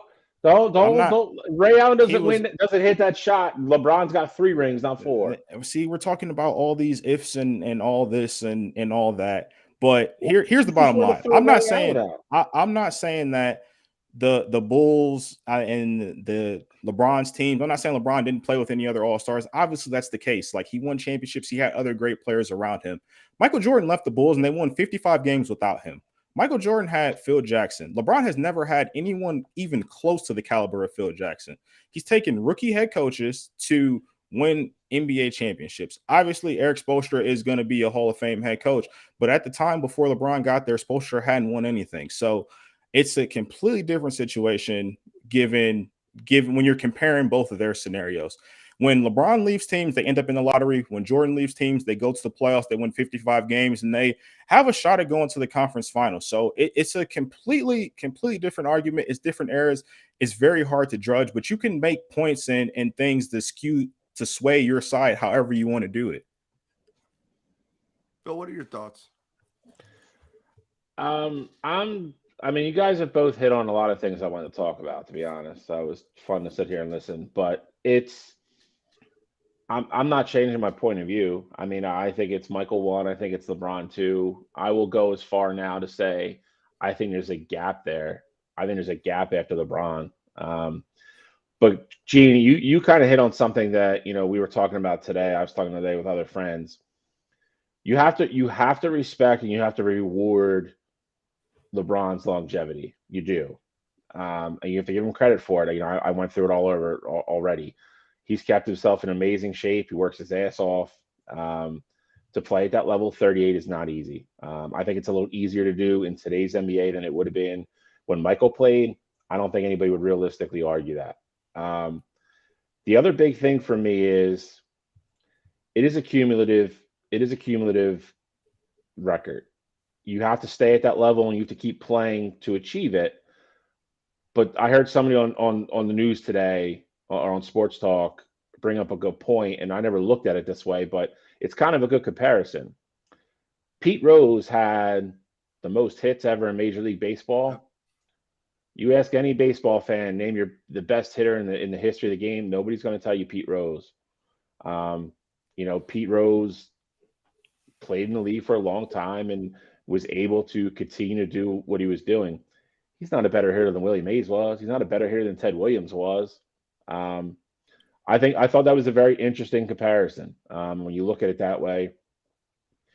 I think it makes some kind of sense. You don't have to agree with it, but I think it makes sense. I think the other thing that's helped LeBron off big time is, and it's again, I'm not going to hold it against them, but you can't hold it against what Jordan did either. 11 out of Jordan's 15 full seasons in the NBA, he played 80 games or more out of an 82 game season. LeBron has had the luxury of the last 5 years. He hasn't played more than 60 games. He's probably going to pass that this year. Load management, rest, a better NBA schedule, all those things have helped prolong his career. I'm not going to hold it against him, but it helped. See, I'll give you a little. Let me finish. Go ahead. Let me finish. You talked about this for 5 minutes already. I'm going to go back to something else Gene talked about as well, though. And Cottrell, you actually touched on it as well. I don't like having this conversation because, honestly, I don't have a bad word to say about LeBron James. That's on the court, off the court. I mean, I honestly, I don't think he gets enough praise for what he does off the court. Agreed. Cottrell, you brought up something. Where is he definitively better? Michael Jordan was a definitively better defensive player, and it's not close. And on top of everything else, I do agree with Cottrell that I think it's hard to compare this era to Jordan's era, and we all three of us have gone back and forth with that over multiple times. I think Michael would put up obscene numbers if he played in today's NBA. Obscene numbers. The dude averaged 30 points for his career, and he played in debatably the best defensive era in the NBA history. I also am not going to be one of those crazy people that said LeBron wouldn't be successful if he played back in the day. That's just stupid. He's a freak athlete. He's a genetic freak of a human being.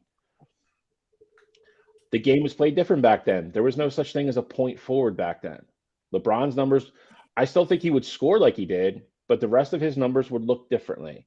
I also think LeBron back then would be a person that was a trendsetter, or he was a transcendent player that I think he would have changed the way the game was played, just like Michael did.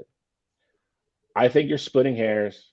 Again, to Gene's point, there's a lot of things you can argue with that I'm not going to take umbrage with. I think you can make a compelling case for both people. For me, it's still Michael.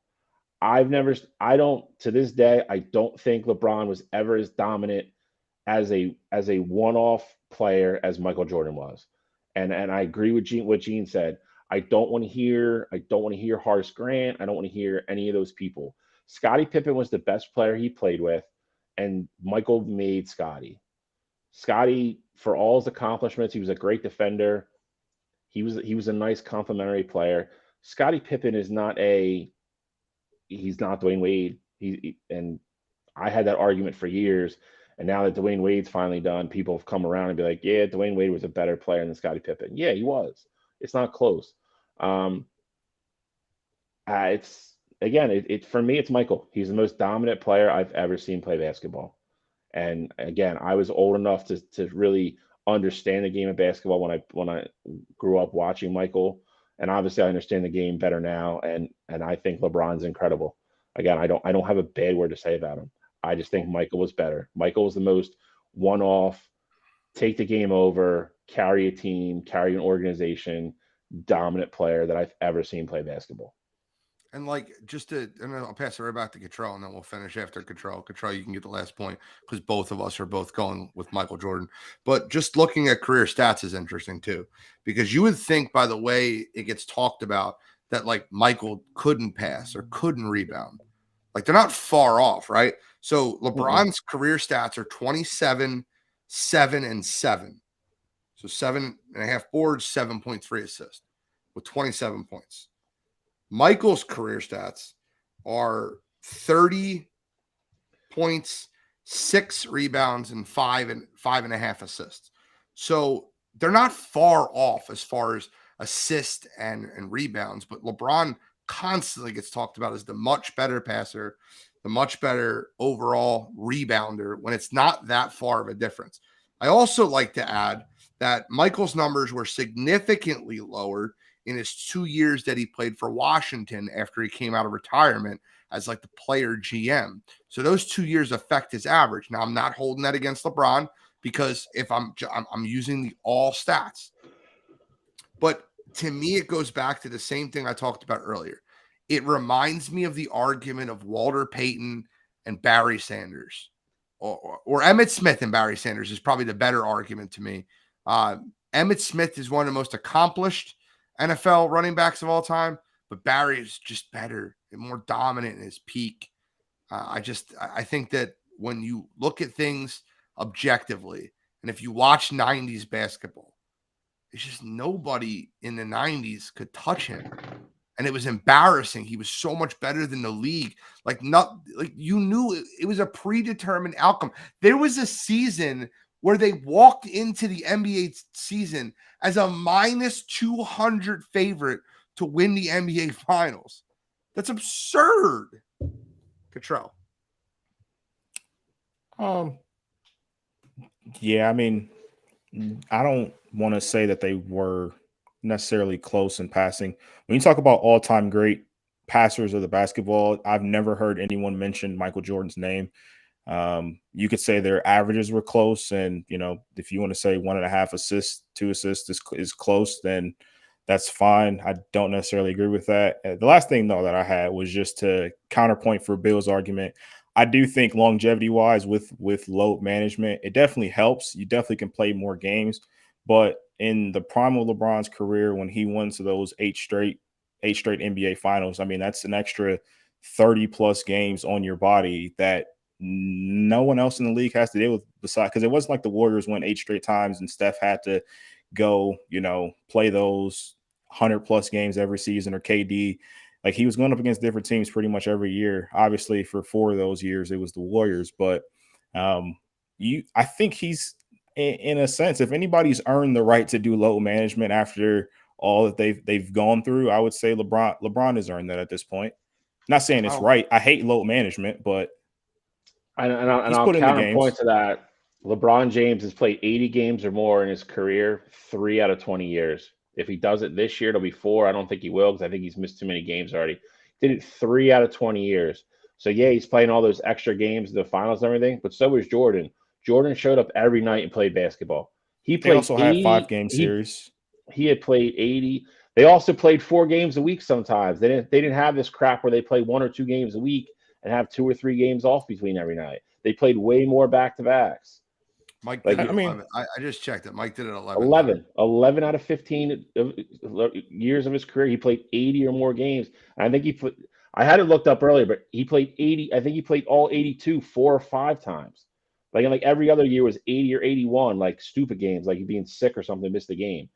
And again, it's smart. I'm sure if Jordan played today, he might do the same thing.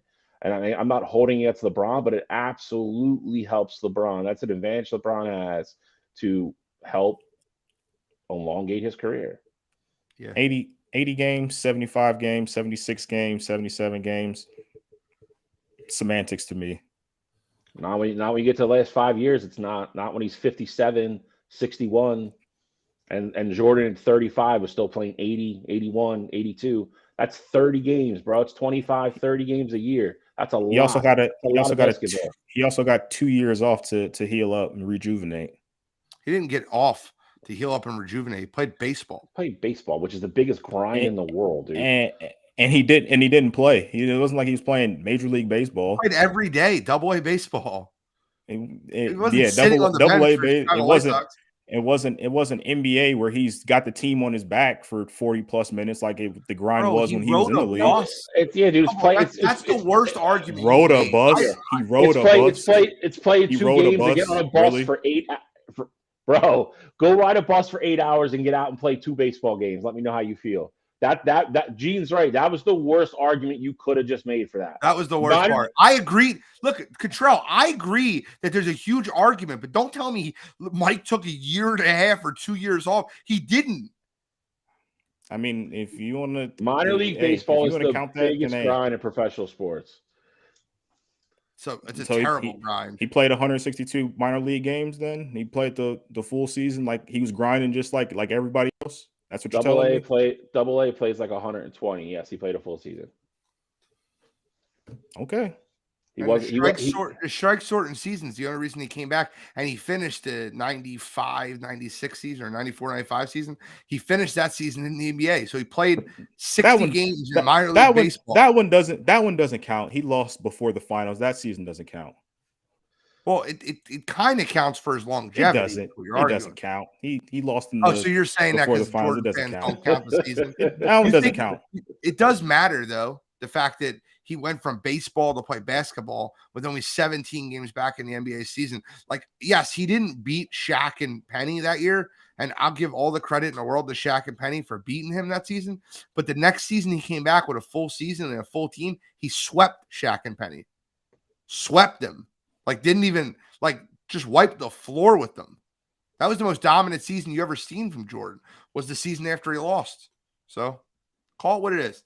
Look, I get your point, and I will now entertain the LeBron for GOAT discussions because they have merit, but I will never sit here and tell you that Pete Rose was a better overall hitter than Ted Williams. I will never sit here and tell you that. That's also because Pete Rose didn't have 700 home runs. That's not about the home runs, it's about the hits. I think Tony Gwynn's a better hitter than Pete Rose. But if Pete Rose had all those hits and he had 700 home runs, you'd be having conversations about Pete Rose being the greatest hitter ever. Ted Williams doesn't have 700 home runs. Well, my point is, if he's fourth in home runs, which would be in the 700 club, he's not. You'd be having conversations. And if LeBron James won 6 championships, I wouldn't be having this conversation. I'd be on your side. Hey, team game. But it's a don't get. Yeah, we can go on for us all night. So I'm gonna leave. I'll let you finish with that line. If LeBron had Phil Jackson. Hey, you never know. You got 2 of them now. You want to go for a third? Depends on what you say. UFC. Let's pull it up. Light card. Look, great main event in which is almost predetermined. But a light overall card. There's 2 good fights. Yair Rodriguez versus Josh Emmett will be a very fun fight to watch. And we'll talk about that. Islam Makhachev versus Volkanovski is, champ versus champ. But I think the odds tell you what you need to hear. And look, I would love to sit here and tell you I think Volk's got a serious shot at winning this fight. But we'll get into that. Undercard on this fight, anything you want to look out for on this card, Cottrell? Overall UFC card outside of the 2 main fights that you want to bring up? Nope. Honestly, there's nothing on the undercard that is intriguing to me. There's no bright spot on it. I think it just is. It'll probably be entertaining because every time that there's not the flashy names on it, it's usually a great card. You get a lot of knockouts and submissions and things like that, but there's nothing that I want to highlight on it. I'll give just a couple betting tips. I would throw a couple dollars on Alonzo Menafield. He's plus 154 versus Jimmy Crute. Jimmy Crute is super overrated because of his name. He walks into fights chin first. So just my personal opinion there. Everything else on the undercard does not excite me at all. So I'll leave that alone. On to and we can't even say that the 3 main fights because the third fight is terrible. That they literally are just highlighting 2 fights on this card. I'm not going to talk about Jack Della Maddalena versus Randy Brown. I'm not going to talk about a 5-3 fighter that made the pay-per-view, which drives me absolutely up a wall. But what we will talk about is Yair Rodriguez, who is a -196 favorite, versus Josh Emmett, a +152 dog. What are your thoughts on that fight, Cottrell? Who do you have? And we'll go right down the line. Interesting matchup here. Josh Emmett, he just had a win against Calvin Kattar. Yair Rodriguez came off of his unfortunate win over Brian Ortega. I like Yair Rodriguez to win this fight. I like what Yair does. I think he's going to be able to stand and bang with Josh Emmett. I was telling Eugene, I think Josh Emmett is more of a weight bully. And it's nothing against that. Like if you can get down to the weight, crazy cut to get to the weight, then more power to you.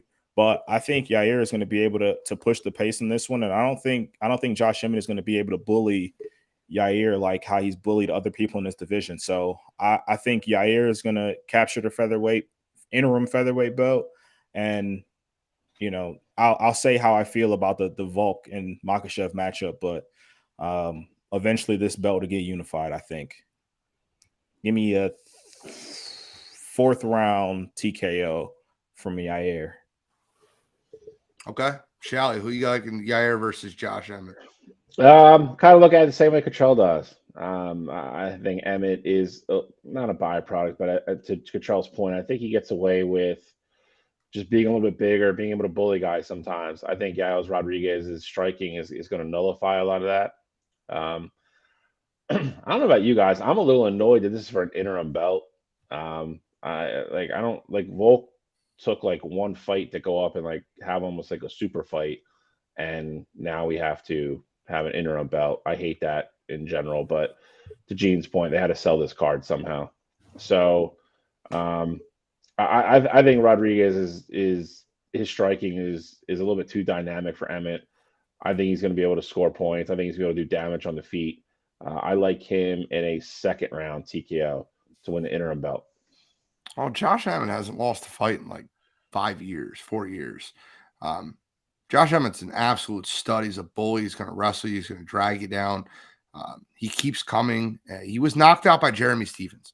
It's the only time he's ever been stopped in his career. He lost an early decision. Yair Rodriguez wants to stop this fight. I think if it goes to points, I think Josh Emmett's going to outpoint him. I really believe that. I think Emmett will take him down. I think he'll use his wrestling. I think he'll push him around. He's the bigger of the 2 fighters. To Cottrell's point, yes, he does. He does massive weight cut to get down, but he's strong. He's a super low to the ground fighter. So he keeps his head out of danger often. He gets hit with those uppercuts every once in a while, but never the huge haymaker that puts him out. Jeremy Stephens, you're talking about one of the biggest punchers ever at 145, knocked him out. And that was, listen, Jeremy Stephens throws the heaviest hands in the division. I don't think Yair Rodriguez is anywhere on that level. And one of the other things I'll talk about Yair Rodriguez is in some of his fights, and even versus Max Holloway, he gasses, right? Like he gasses. One of the things that you'll point out, one of the best fights I ever seen the Yair Rodriguez fight was versus the Korean Zombie, and he got a 5th round stoppage. And I was so shocked that he lasted that 5th round. And I thought he was really turning a corner. And then he fought Max Holloway, who just took him to the gym and took him to the clinic. And I just felt like that you've seen the difference in cardio aspect. Josh Emmett's got great cardio, and I think that this fight ends as a Josh Emmett 4-1 decision, if not 3-2. I just think that Yair's a little flashier. He'll probably take the early round. But if this fight hits the 3rd and 4th round, I think Josh Emmett's your winner. So to Shally's point, if it does catch him in a 2nd round knockout, which is the only round he's ever been stopped in, was 2nd round knockout by Jeremy Stephens in 2018. So I'll go Josh Emmett by decision at +340. All right, so we got the main event of the evening. Volkanovski is a +285 dog versus Islam Makhachev after what Makhachev did to Oliveira. I don't know how. I think minus 400 is right. You know, it's crazy to think Volk is a plus 285 versus anybody. That Volk is stepping in the ring versus anybody. Now, I'll go first on this one because I went last on the last one. What I think benefits Volk is his low to the surface body style is very tough to sprawl at. If you ever look at Volk's stance, he's not a guy that very often gets taken down by the legs. Now, Islam is just a different creature that we haven't seen before. We actually have seen before. His name is Habib Nurmagomedov. But Islam is just silly good at getting his arm around your leg. But even in Habib's career, he did get caught by Dustin Poirier. Now, he recovered and won the fight, but he has been caught before. Volkanovski is by far one of the most well-rounded fighters in the UFC. He has great takedown defense. He's a good wrestler. He's not anywhere near the world-class wrestler that Makhachev is. The fight gets on. If Volkanovski's on his back, he's in a lot of trouble. But I think that Volk will keep this fight honest for a while. I think he'll surprise some people. I might sprinkle Volk by TKO with a quarter unit, but I think that Islam Makhachev ultimately wins this fight because I think he's just too dominant. I think his length gives Volk a lot of issues, and I think he'll try to get in on the takedown above instead of low. I think that his takedown will come from the clinch and not from a sprawl, if that makes sense. Does? Good. You want me to go? Good. So, obviously, if you guys been following us since the beginning, Islam has been one of my favorite fighters for forever. I think this fight is going to go very similarly to what we saw Volk and the T-City Brian Ortega fight went, where Brian Ortega had his success once he got Volk to the ground, and there was a point where Brian Ortega was almost your featherweight champion. He had a submission in, and it was locked in pretty tight, but Volk found a way to slip out of it, and ultimately got the win there. But I think this is going to be more of that. Like, I think Islam, he has the weight advantage. This is his division. So, I mean, by fight night, I think Islam will probably be close to 170, honestly. I think his sambo, his ability to wrestle, he's going to be able to get Volk down. Whenever he's in danger of Volk strikes, like if Volk has these combos going and he's putting the pressure on him on the feet, I think Islam can find a way to just pure strength alone, I think, can take down Volk. And once you get on the ground with Islam, you're in his wheelhouse. And then I think it's very possible Volk gets choked out some way or gets put in some submission. I like Islam via I've been going back and forth between third and fourth round submission. And in hindsight, letting Cachal go before me was a terrible idea. I was going to bring up the Ortega fight. I think you're going to see a lot of that. I do agree with Gene as well. I don't think it's going to be necessarily a double leg or anything like that. I think he's going to look to shoot high and work out of the clinch and get Volk down that way. Volk, as we've seen, in a couple other fights when he's been put on his back, he's a fish out of water. Doesn't love it. Not real effective from there. It's kind of survive and get up. Like Cottrell said, he brought the Ortega fight. Ortega almost won that fight with submission. It is not Volk's strong suit by any means. Length, I don't think is going to be that big of an issue as I thought it was going to be. I actually looked at it today with the reaches. Islam's only got like a half-inch reach, so I think Volk can get in and out and hit his shots, hit his spots, and dance in and out. I just think Islam over the course of a 5-round fight is just going to be too much. He's too big. He's too strong. I do think eventually he wears Volk down a little bit, gets on top of him, and then I think the end is kind of near there. I had 4th round submission as well, so Cottrell stole literally every bit of thunder I had for this conversation. I think if it's a 4th round submission, it's a great fight, and we're happy to watch it. I agree. I fear most is if Islam does what he did to Charles, to Volk. And if that happens, I don't know who in this division will even be able to penetrate the Islam armor. Because if he can get Volk, who's very good at takedown defense, and like I'm sure his entire camp is making sure you don't get taken down. The difference in the fight is not the length of the arm length. It's the fact that Volk is 5'6" and Islam's 5'10". 4 inches in height is so that's why I think it will come from the clinch.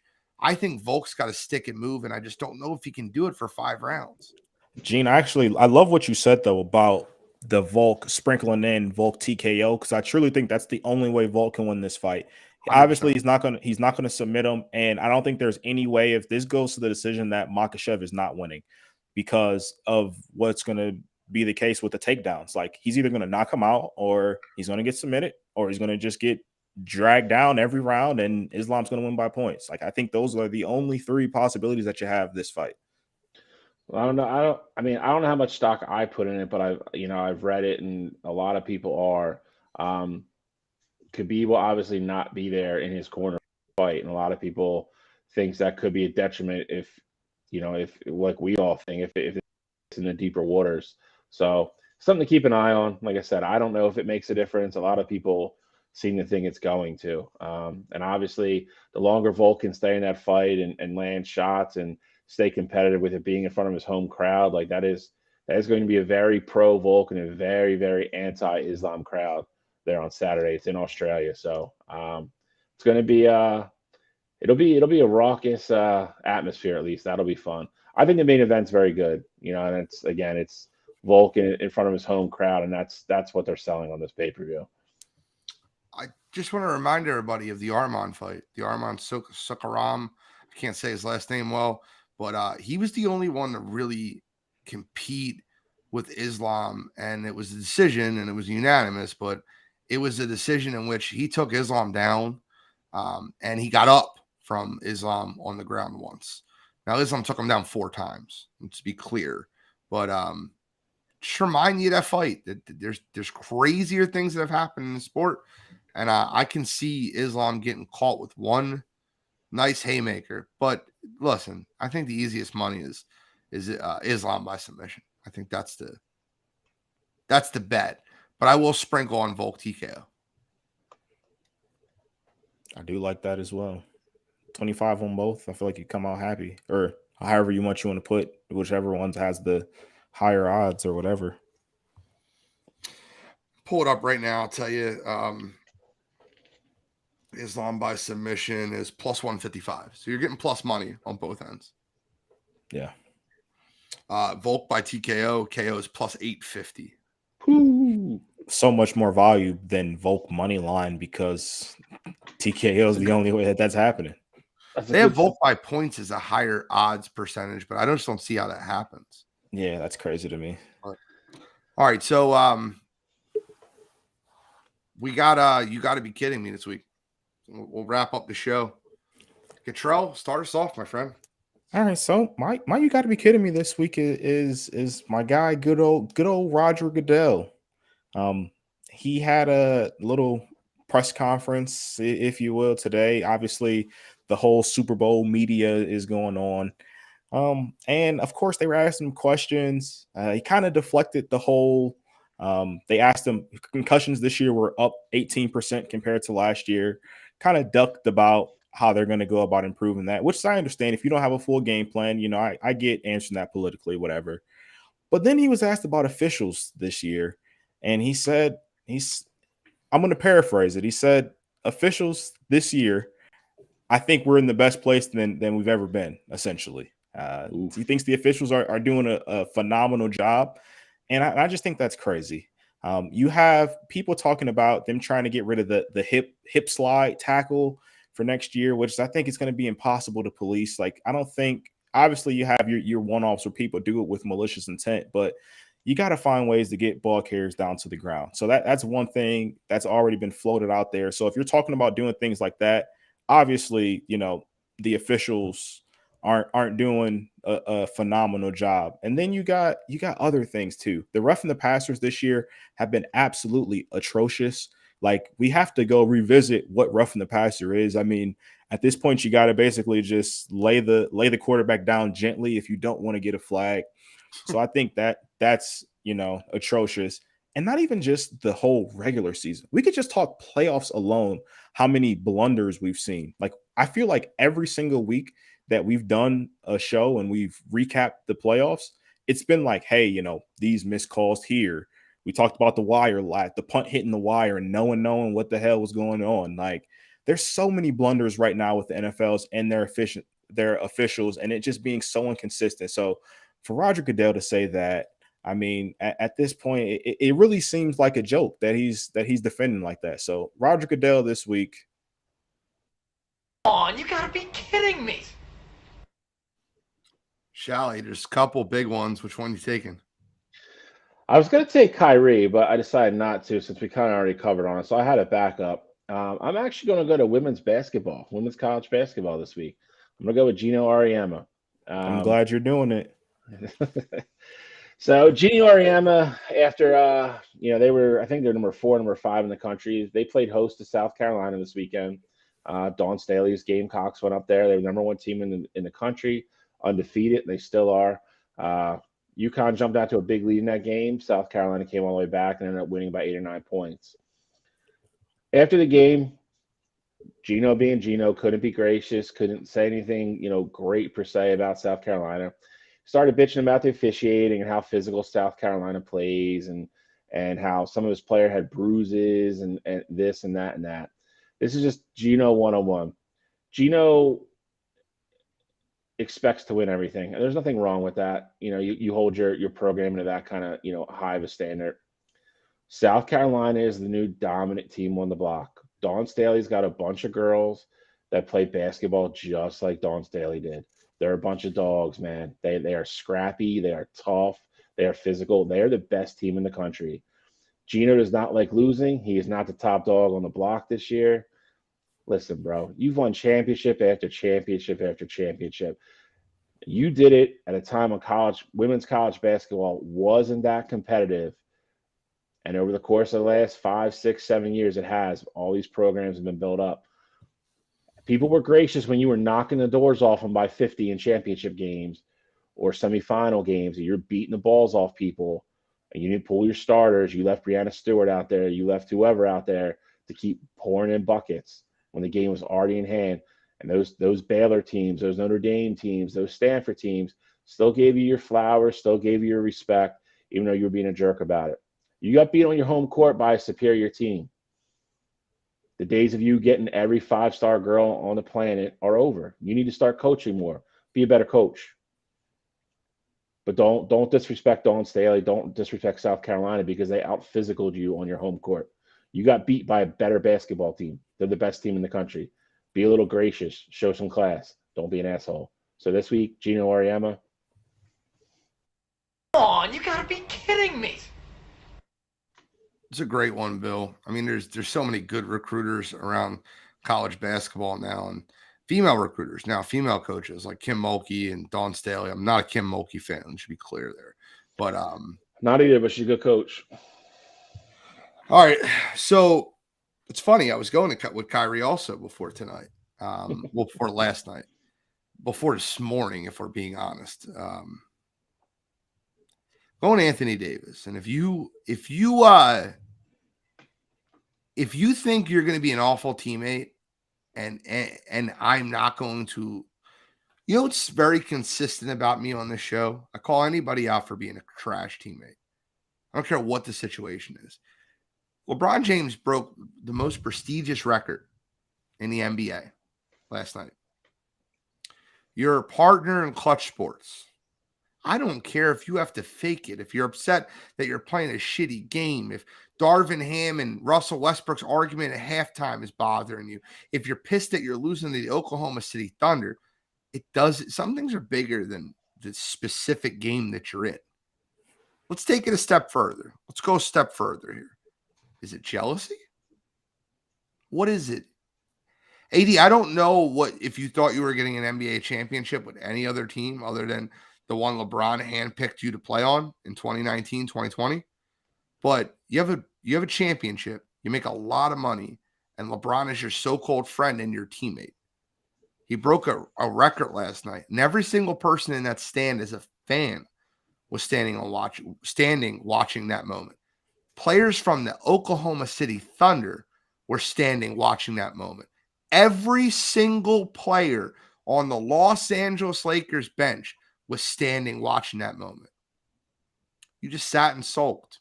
Didn't even see it. Then got in the press conference and were just cold. You were just cold. No congratulatory. Weren't very congratulatory to LeBron James when they asked what needs to happen for this team to be better. We just need to win more. Great answer, AD. I appreciate that. How do you need to win more? That's what they're asking you. You are a bad teammate, and anytime you're a bad teammate, I'm going to call you out for it because, one thing that I'm sure Bill could tell you from playing on teams with me before, especially his tournament team, that I would show up to a tournament where I was the 13th best guy out of 13 guys that were there. And I'd be the loudest guy on the bench, want to coach third base every single game I could do it, and go hit whenever I could hit and play whenever I could play. That's what teammates do.